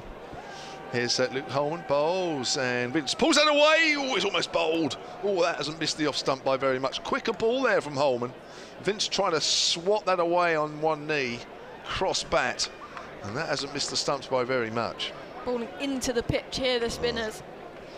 Holman's doing a great job here. 1 ball left of his second, and he's only gone for 9, and he's picked up 2 wickets as Vince drives that to extra cover. They'll pick up a single. This is great stuff from Luke Holman, the Middlesex leg spinner, who's only taken 20 wickets in his career in this format, and this is his 22nd T20 match. 73 for 4, 11 gone. Wallaluita coming back into the attack. There you go, that's Kev Happy now. That's Kev Happy. Love it, love it. See, practice makes perfect then. Always, you can't beat practice. You feel this is a big few overs here, Kev. 91 to win. Well, Vince, for me, already Vince is the key here. I know we've got Fuller to come, who again is a big striker of the ball, but Vince needs to play a major part now. 54 balls then, as Walla bowls. Vince advances, pushes out to long off. Chris Green fantastically fields. No two in there. His green boots make him lightning fast. Makes him stand out as well. Score moves to 74 for 4. Vince to 16. You've got to be a good player to wear flary boots like that, haven't you? You actually have, haven't you? That's criteria. And I guess you get a bit of stick from the crowd, I would think. And matches like this, you know, late on in the evening, a few drinks, I should imagine it does attract one or two comments. I can only imagine I would never wear boots like that. I wouldn't want to stand out like that. Would you? Actually, you would. If I played well. Walla left arm over. That's a thick inside edge, chipped over the bowler by Whiteley. They think about 2, settle for a single. Crowd 1 and 2. They certainly did. Whiteley moves to 5, 75 for 4. The atmosphere building, the tension building at the Ageas Bowl. Just over 10 and over required by Hampshire from here on in. 89 needed. 8.4 overs to get them. Just getting their field right, Middlesex. They're bringing a fielder in tighter. 2 extra covers to James Vince. 1 on the circle, 1 in tight. You think he's going to flight it up there and say, drive me. A cover out on the boundary as well, as Walla bowls. Darted in, turned out to mid-on. Will just be a single again. Fantastic cricket this by Middlesex. Not making it easy for these Hampshire batters. They bowl well, don't they? They bowl tighter than Hampshire have. Got a slightly tighter line, haven't they? 77 for 4. A lot more spin. Holman, Green, and Walla. And he bowls to the left-hander. He's got hold of that. That's beat fine leg. That will be a boundary from Whiteley. His first boundary for Hampshire. Just gets inside it, helps it round the corner. He moves to 9. 80 for 4 Hampshire. 84 to win. Yeah, just a little bit too straight from the Middlesex left arm spinner.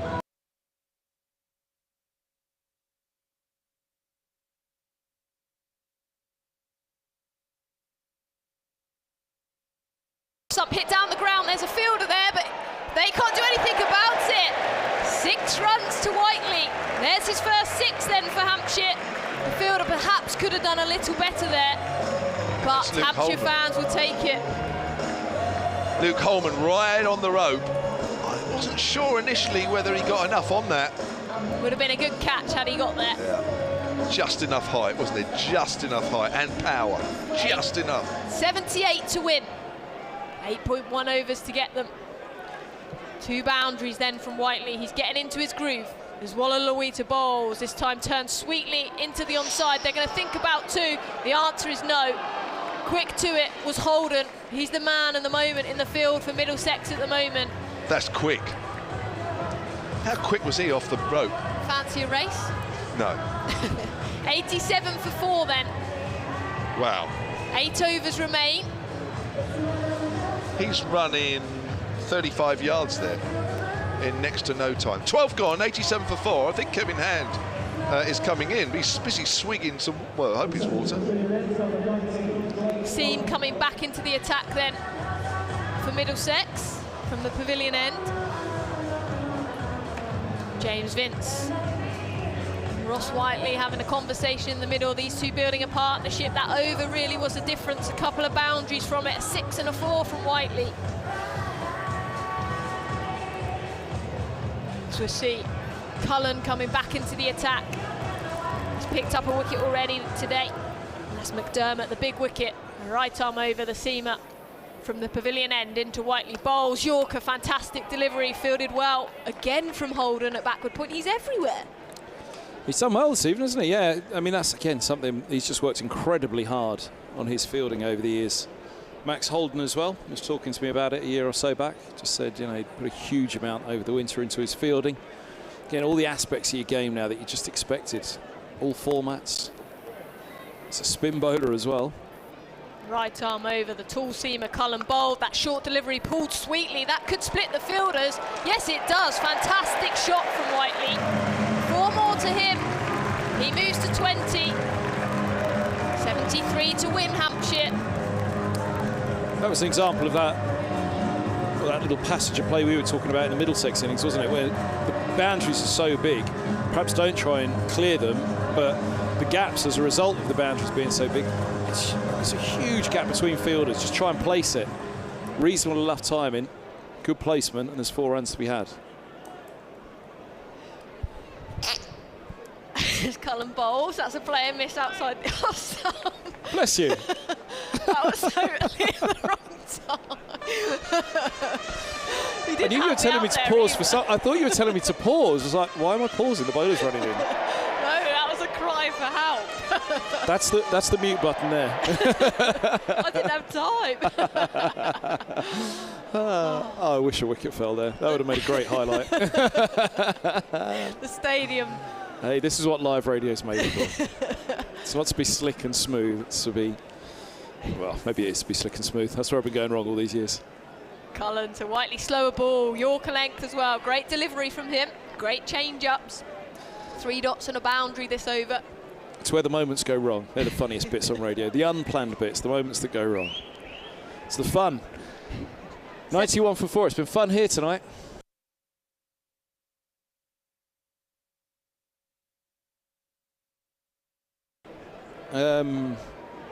But only just. Just. Big playing surface, floodlights on. Cullen into Whiteley, that's hit hard this time. It will only find the mid-wicket fielder. Just be a single. Didn't quite get hold of that one, Whiteley. 21 off 14, he moves to 72 to win, 41 balls. Captain Eskenazi just getting his field right. To James Vince, mid on and mid off up here. So this is going to have to be into the pitch with James Vince, such a good driver of the ball. In comes Cullen, bowls, and that is shorter. That's pulled sweetly by Vince. They're going to think about 2 here. They won't get 2. Just a single to James Vince. He moves to 18. 93 for 4. That's 7 overs to go. 42 balls, 71 to win. Yeah, Middlesex just. So wicket now will slow them up. That required rate will climb. But Middlesex equally do need wickets. It's in the balance, as you say, isn't it? It's in the balance between these two at the moment. But exactly at the same time. Middlesex were 92 for 4, Hampshire 93 for 4, but obviously that firepower at the end that Middlesex managed to get through Simpson, Holman and Green, someone's got to match that for Hampshire. That really accelerated that rate. But James Vince still at the crease. Luke Holman to bowl from the hotel end. Vince backs away. Nearly got that orange sunset I was talking about away to the right now, even without the dark screens, which shade us up here. Here's Holman, bowls outside the off stump, goes up in the air, into the gap, through extra cover for 4. Lovely shot. Lovely, lovely shot. 97 for 4. Can't bowl there to James Vince, can you? Full width, he's going to capitalise. Much needed boundary for Vince. I feel like he was getting a little frustrated. Wanted to find that boundary. Holman's given it to him first ball of the over. Have they got the end right for Holman here? To the right-hander? Because he's a little wary of going too straight for the shorter boundary. And yeah, that width plays to Vince's strength. There's a short cover and a short extra cover though. As Holman is in, bowls, this goes inside out again. Oh, might be a chance for Green, just short. Coming around at long off. He thought about it for a while. Good throw. They've taken 2. Slight collision, but everybody's okay, I think. That was almost a football slide tackle from Whiteley to get in rather than the other way. The normal face first eye. I think he got a shoulder barge, didn't he, from Holman? Not intentionally, obviously, but the two of them came together. So I think it took his torso out, and then the legs just kept going, didn't they? As here's Holman bowls, and this is run by Vince just for a single to the short third. Who's fielding there? 100 for Tilan Wallaluita. You've nailed it, of course. 100 up then for Hampshire. It's nowhere near as bad as it looks, Wallaluita. Nowhere near as bad as it looks. I did the Sri Lanka Cricket Development 11 the other day against Surrey in their final warm-up match. before the T20, and I was a little bit terrified at the development 11, just how, but it's quite phonetic, Sri Lankan names. Holman comes in, bowls, that swung big, wow! That's huge, that's monstrous. That eclipses those 2 sixes, which were huge from John Simpson. That one's gone even further, almost down the tunnel. But for the ground stuff over there to our left, 106 for 4. Whiteley moves to 27. Hello, Ross Whiteley. The Hampshire fans loving that out there. Fantastic batting from him so far. And long may it continue from a Hampshire point of view. This is what's hard, isn't it, with the left hand, right hand. You said, has he bowled from the right end? But actually, is there a right end now where they've got Vince and Whiteley, who are both equally, they hit different areas as well from what we've seen tonight. Hard to defend when these two are going hard. Turning it into the left-hander, who's hitting to the big boundary. Sent this outside off, it goes up in the air. Chance, deep covers underneath it, deep cover, holds on! It's Max Holden again. 106 for 4. Was that necessary to go again for Whiteley? 27 for him off 15. Holman has another. And Hampshire had just got to a moment where I think it had swung for them, hadn't it? I was just starting to think you prefer be Hampshire, but another wicket gives Middlesex more hope. Yeah, absolutely. I think that's just brought Middlesex back in the game. All that good work these two batters have done. James Fuller comes to the crease. He's equally as talented. I think that's James Fuller coming in. Or is it Nathan Ellis, the overseas swing of the bat? Looks James Fuller-esque. It's got that kind of nonchalant swagger of the bat. Fuller, it is Fuller, yeah. Comes in at 7. Gee, he can hit the ball a long way as well, can't he? He can, but in this situation, it's one of those where you've really got to weigh up the nip. Middlesex was skillful right until the death, and obviously it's that risk versus reward, isn't it? The boundary's quite big, so you're going to have to get hold of it, get it cleanly to get it over the ropes.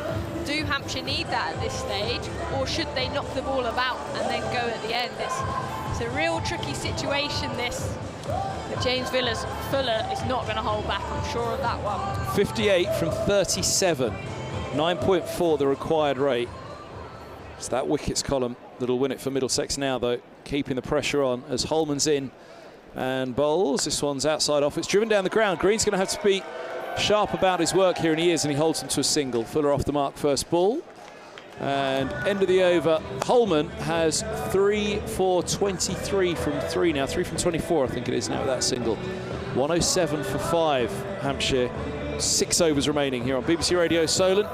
Live on all frequencies on the South Coast. BBC Radio London joining up for the commentary live on the BBC Sport website and app, and on the live streams as well from Hampshire and Middlesex. Crowd really standing up, they're on edge under us. This is where the majority of the crowd is, the hotel end.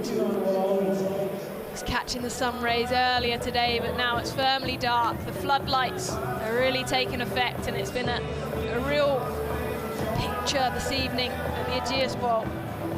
Still no clouds in the sky as Wallaluita, left arm spinner, bowls to Fuller. That's turned sweetly into the onside. He's got hold of that. That split the two fielders.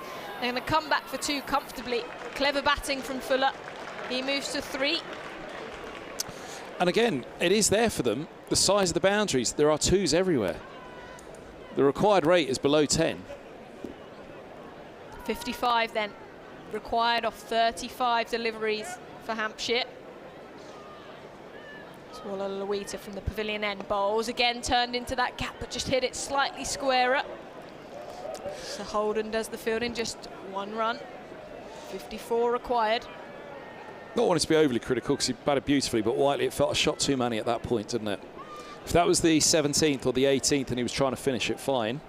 But he's in, and there's runs out there to be had. It doesn't have to be big shots every ball. Wallaluita into the pitch to Vince. That's turned sweetly into that mid-wicket gap. They think about 2, settle for a single, off the boundary quickly. Again, the Middlesex fielders. 53 required. I agree, but it's one of those, isn't it? And as a batter, and this is me as a player, if that comes off, everyone's like, wow, what an over. Like we saw Paul Sterling, didn't we? as Walla in. That's chipped up towards mid-on, will just be a single. Chris Green with his green boots does the fielding.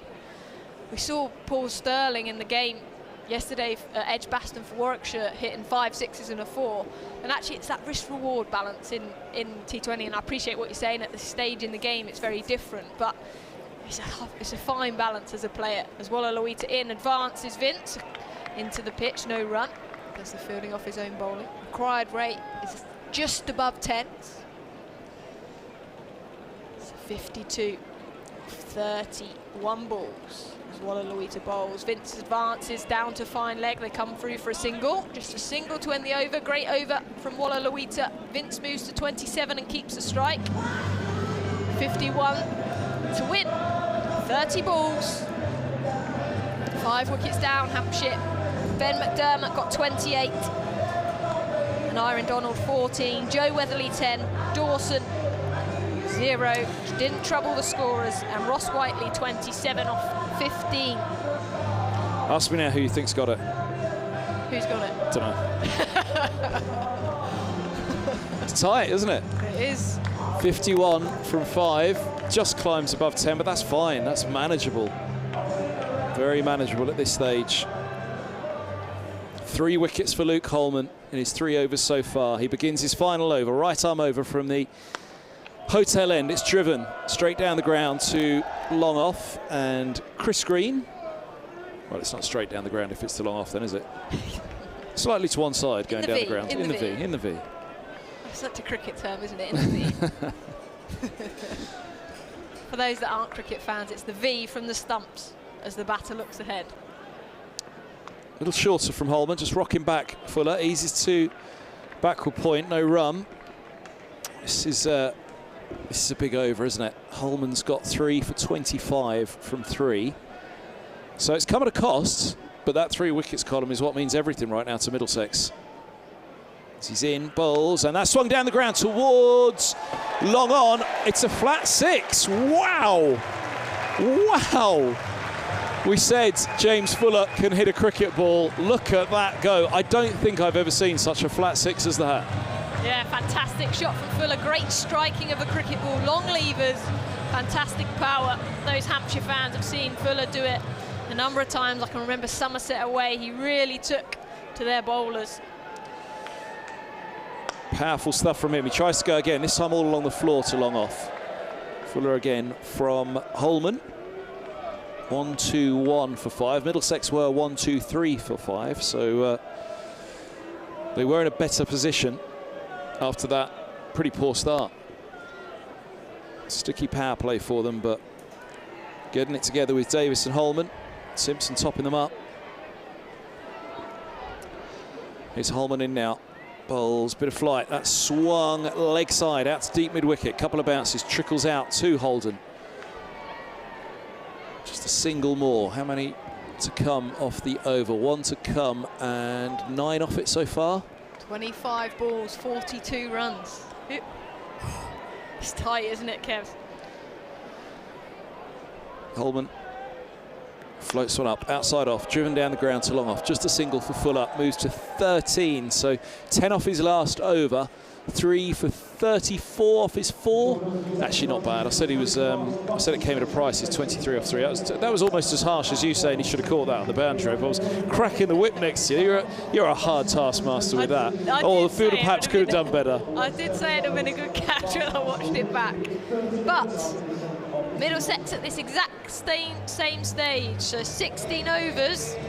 1, 2, 3 for 4. Hampshire 1, 2, 3 for 5. Do you know what it is? It's the elevation up here, I think, that sometimes can be a little difficult to judge the height, because that flat 6 that I just said, I then saw it back on the replay from a lower camera angle. I thought, actually, or from a slightly different angle on it, and I thought, actually, it didn't look that flat after all. It was a nice shot, but still. You don't have to dig yourself out of the hole now. You slate me, you can I was digging you out of a hole by saying that I got it slightly wrong as well. I'm making notes, don't worry. It'll come back to haunt you. Chris Green then into the attack from the pavilion end. We bowling to the right-handed Fuller. That's pushed into the onside. They're going to get 2 here. That's split nicely. Running fantastic from Hampshire. The crowd enjoys that one. Just remember, I'm commentating on you soon. 125 for 5. 39 required. 23 balls. I'm not commenting on that one. Sails into the trees at Radlett. Windsor should have caught it, though. Green bowls, and that's turned again into the onside by Fuller. Just come through for a single, though. As Holden out there is quick off the ropes. Fuller moves to 16. 126 for 6. 22 balls remain. 38 to win Hampshire. 5 wickets down. James Vince, the Hampshire captain, at the crease. Held the innings together nicely. Not a typical James Vince innings. 29 off 28. But playing a different role in this side as green bowls, and that's heaved into the onside. Not a typical innings, but that's 4 runs to James Vince. That will do from a Hampshire fan. He's hooked that. And it's 4 runs to Vince's total. 130 for 5. 34 to win now for Hampshire. Yeah, the radius between those fielders, don't have to try and go over the top of them. You know, it can look daunting if you're thinking, right, 6 is a long way here, isn't it? But actually, you get a sweet connection, get it in the right spot. They're so far apart, they're just not catching those. Because at first you thought, he'll get that mid-wicket. And then as it flew past him, you realise he had an awful lot of ground to cover. Green in bowls, that's hit into the onside. The fielder's come in, oh, he's overrun it. Perhaps should have done better that one. It's over his head. And will that be signalled 4 or 6? I don't know, but that was a chance. That was straight to him. And he's gone forward, and it's 4 runs over the head. And I think that was Holden, who's had such a good day in the field so far. The 12th man was behind him. Was he distracting him? Did it surprise him? But that could be a key moment in this game. Do you know, again, it looked flatter than it was. It looked like he had the right to come in for that, but it just kept going, that ball. Vince on 37. 2 boundaries in 2 balls as green bowls. That's driven through the offside, hit hard. Fielder out, a deep cover does well. Just a single to Vince. He moves to 38. 29 required for Hampshire. 19 balls. That's changed the game, that's shifted towards Hampshire, but a wicket changes it. Green at the top of his mark, takes a breath. And in he bowls to Fuller, turns into the onside. Green's going to have to do the fielding off his own bowling. Long legs chases after that well. Just a single to finish the over. 3 overs remain then. 18 balls, 28 to win for Hampshire. Fantastic crowd at the Ageas Bowl. Floodlights on, music playing. There's not many now. The beverages, the food place, they're all eyes on this match. Which way is it going to go? Which way is it going to go, Kev? Just swung to Hampshire there, didn't it?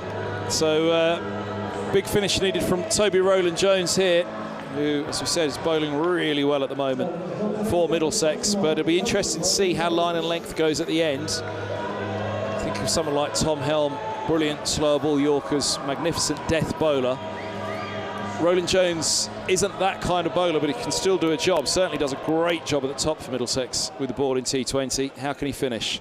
Right arm over, start of the 18th. Fuller awaits. Rowland-Jones bowls. It's driven to cover, just the single. Fuller moves to 18, 137 for 5 Hampshire. And I think those looking on would probably think 27 off 17 balls would be quite easy for Hampshire, but what you've got to remember here at the Ageas Bowl, it's a big playing surface. It's hard to clear the ropes. It's not just a couple of shots away. We've seen, yes, some boundaries from Hampshire, some great striking from both Fuller and Vince. If Middlesex bowl the right areas into their field, it's not going to be easy, this. Rowland-Jones once more. Bowl, slow ball, and cut straight to backward points. Like fumble there, there was thought of get the throw in, would there be a run out, but well bowled by Rowland-Jones. A couple of singles to start the 18th. So he's gone for 12 off 14 deliveries so far. Not bad at all. The word from Eskenazi, who comes across from extra cover. Long off and long on back. Deep mid-wicket, deep cover, deep backward square leg. Rowland-Jones midway through his run-up. He bowls now, and this is swung into the onside. Could be 2 here. Deep backward square leg comes around. Throw will go to the keeper's end. They're comfortably back. Couple taken. 140 for 5. I'm really impressed by this innings from Fuller actually so far. I think previously sort of the consistency has been a comment of his bowling and both the batting. You never quite know what to expect, but this year, and actually in the championship as well, he's shown some real maturity. He's obviously a very experienced cricketer now, and he's played this innings superbly so far. 20 off 13, not reckless, manipulating the field, exactly what Hampshire needed. Roland Jones hits the crease. That goes big. Now, who's under it? Luke Holman, long on, holds on! And that is the end of Fuller for 20. Holman takes the catch at a wide long on in the end. Hampshire Hawks 140 for 6. Roland Jones' first wicket, and it's a massive wicket to remove Fuller. 24 required from 2.2 overs. 4 wickets remain. Commentator's curse, question mark. I'm taking notes. Wow, I've done something for Middlesex there. That's disappointing from Fuller. I think a fantastic innings from him.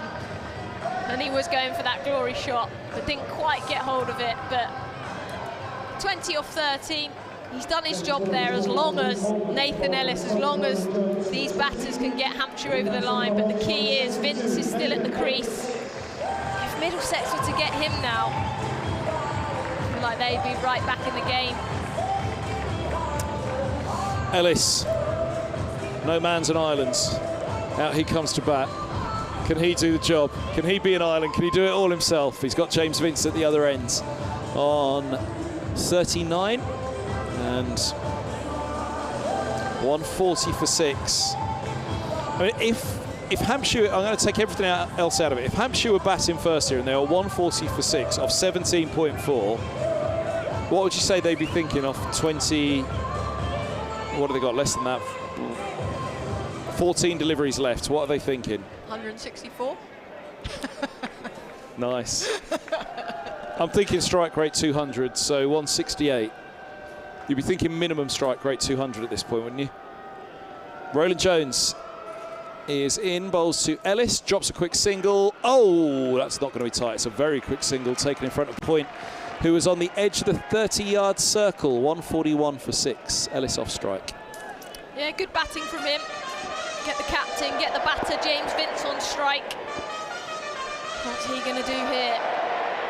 13 balls, 23 to win.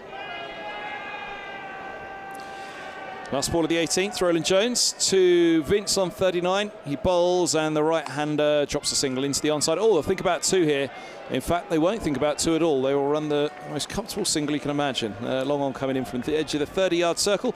142 for 6. That's 18 done.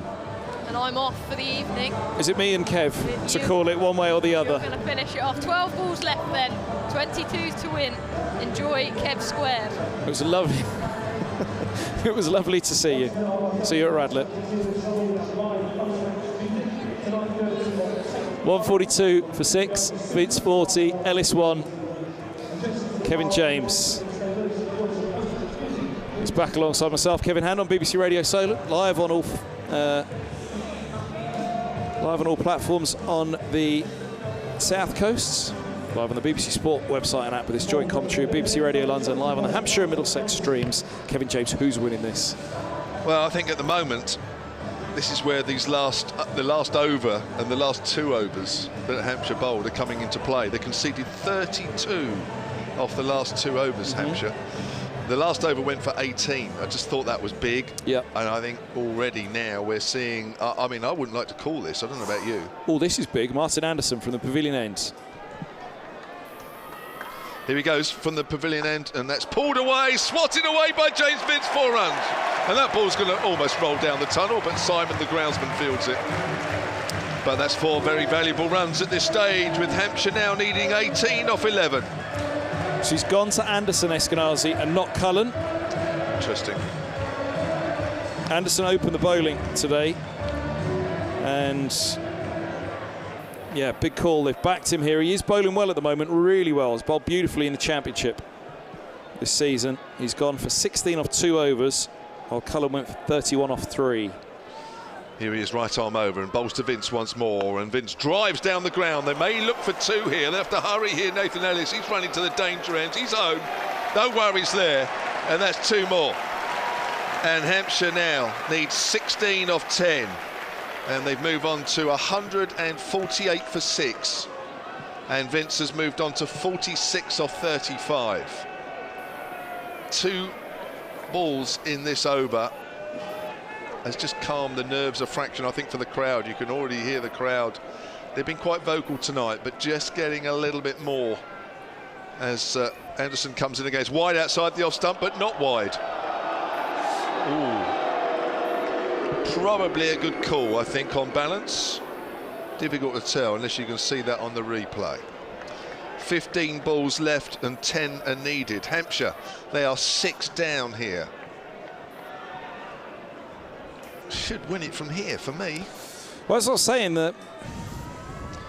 Here's Anderson bowls, and Vince drives. It's only going to go up to mid-on. I don't think, unless it's a midfield, they're going to get 2. No, Vince wanted it, Ellis wanted it, but it's not there. And they settle for a single. And now Hampshire need 14 off 9. These are a huge couple of deliveries here. Tom Helm, who we've been mentioning a lot tonight, big miss for Middlesex, defended 5 off a final over against Sussex to win. In fact, then again, I think he defended 5 for final over to draw a game as well. Incredible death bowler. Anderson and Roland Jones, different types of bowlers. How many varieties have they got? I'll tell you a lie, the scoreboard's showing 15 to win, so it's 15 off 9. Ellis comes down the wicket and drives out to point. I don't think there's going to be 2. No, says James Vince, will settle for a single. And it is now 14, but 8 balls remain. Sorry, 7 balls remain. I've missed a ball here somewhere. 14 off 7, 2 a ball, 150 for 6. This is a huge delivery for the match, isn't it? Yeah, this is huge. If this goes 4 or 6, it should be Hampshire's game, I think. Vince is on 47 off just 37 deliveries. Big boundaries. It needs to be a big hit if he's going aerial. Anderson bowls. Vince drives in the air, and he's going to be caught at mid-on. It's gone. And Vince just drops his bat. And that is Chris Green, I think, called to deep mid-on, up by the pavilion. And Vince goes for 47 off 38, and Hampshire fall to 150 for 7. But more importantly, that is a dot ball, and 14 are needed off the last over. Bold Martin Anderson picks up the wicket. Did he need to go for the huge shot? Did he need to... Again, it's that risk and reward, isn't it? You don't normally leave it to the last ball or 2, do you? So yeah, get it done. So get it done. Well, that's the other thing, isn't it? You win it in the 19th, don't you? Not the 20th. They need 14. So this is a big pressure over. 14. Roland Jones has gone for 20. No, he hasn't. He's gone for 16 off 3 so far. Bowled brilliantly, isn't he? So they've got to smash nearly as many as he's gone in 3 overs in 1 over now. And his overall economy rate in this is 8.5 in his career.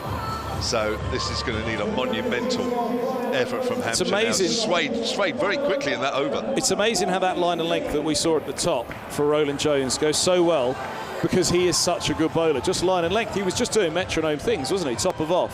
What does he do in the final over? It's Roland Jones from the hotel end, bowling to Ellis. Into the slot. Oh, he swung right over the top of it. I thought I saw a bail fly there for a moment. That was why I paused, but indeed, it just yorked him outside off. 14 off 5. Drop a single, or just keep swinging? Well, it's... You're rapidly getting to needed a boundary pretty quick, actually. Oh dear, these last 2 overs that Hampshire bowled now are coming back to haunt them. Roland Jones in bowls, and Ellis swinging a miss. 2 dot balls. This is brilliant from Roland Jones. 2 dot balls to start the final over. You know, all that you hear all about these changing paces, yeah. You know, bowl full, do this and that. He's just bowling length. But he is brilliant. He is good, though, isn't he? I mean, this guy would have played every single test since that South Africa debut if it weren't for injury. There's no doubt about it. 14 off 4. He's in again, bowls, low full toss, driven down the grounds, 2 long off. 151 for 7. Speed's down nowadays, but the skill isn't from Roland Jones. still just does his business on a line and length. Delivery after delivery, and he's doing it as well as I can remember, you know, in terms of game after game, spell after spell at the moment, and he's carrying it into the T20 now as well. Great to see him back on the field. Cruel run of injuries for a number of years. He's in, bowls, swinging into the offside, just a single. Just a single, 12 to win from 2 deliveries. 152 for 7, and what a contrast in the final overs. Yeah, well, it's 2 sixes now, and it's quite simple, but it ain't simple. Let's be honest. Well, you said it at the time, that final over for Middlesex. I said that right, in the middle of... May have just won in the match. 18 Wheels last over, the 20th, and 14 the over before that. 32 between those last 2. Roland Jones to Ellis, has to hit a 6. He's right arm over. Ellis comes down the track, swings into the onside. It's only going to be a single down to long on. Middlesex have got it here at the Ageas. Back-to-back wins to start the Vitality Blast season. And, well, leaving in their droves. The game's over. There's a silent disappointment that it hasn't gone down to the wire here at the Ageas. It's been a very, very good game, and it did look as though it was Hampshire's not so many overs ago. Here's the last ball. It's Roland Jones. He's in, bowls. It's swung up in the air. It might be another wicket. It might land safe. No, Green's underneath it, and he's gone. So Wood departs for 1. Hampshire Hawks 153 for 8. They finish at the end. Middlesex win by 10 runs here at the Ageas, and that is a pretty impressive win on a ground against a team who've been so impressive. Middlesex, one of the strugglers in T20 cricket over the years. They're looking at a pretty good place right now. Yeah, Middlesex's first win here on this ground since 2016. Last year's game was abandoned, but it's been a run of 4 Hampshire wins that's been broken now. And yeah, listen, I think Middlesex off the back of last night's game, you know, a bit of a crest of a wave and all that, and all those other cliches that you say, but you know, it's a great recovery from 14 for 3. Valuable innings in the middle from Davies and Simpson with 40s. There was another 40 in there somewhere, which I can't find at the moment because it's quite dark in here. But someone turned the lights on. Yeah, someone turned 40 for Holden, 47 for Davis, 41 for Simpson. That's the one. It was Holden up the top, wasn't it, who held it together after those 3 early wickets. Eskinazi, Cratton and Landerson. At that point, you really did worry. But that is a mark of this Middlesex side, that over the years, Middlesex would have crumbled, because they have struggled in T20. Let's make no mistake about it. Yeah. They and Derbyshire are down the bottom in terms of T20 history. But this side seems to have a lot more about them. They really do. As I say, it almost feels like a coming of age for this side. Martin Anderson got that wicket, and you know, that was a big call to go Anderson for the 19th over and not Cullen. You know, 2 young bowlers. Anderson, right, he's got a few years, but he's had back injuries that have held him out. So Anderson finishing with 1 for 24 from 30. He did so well to pick up that wicket at the end of Fuller. My apologies, not Fuller, of Vince, down to long on. So, yeah, impressive that from Middlesex, I've got to say. And you don't say that often for Middlesex in T20, so it feels quite good to say 2 victories in 2 nights for them. Because they have had their struggles, but this certainly gives them a really positive start for this group. And again, this has been a season, JMO, where Middlesex obviously changed coach at the end of last season. They've struggled for a few years now, and the big question was, you know, if you have a bad start to the whole season, how tough is it going to be to rein it back, given that, you know, confidence will be down? Middlesex got off to a flyer, top of Division 2, and now won their first 2 in the Blast. So they will be absolutely ecstatic with, well, what it's been called, because it is a new era.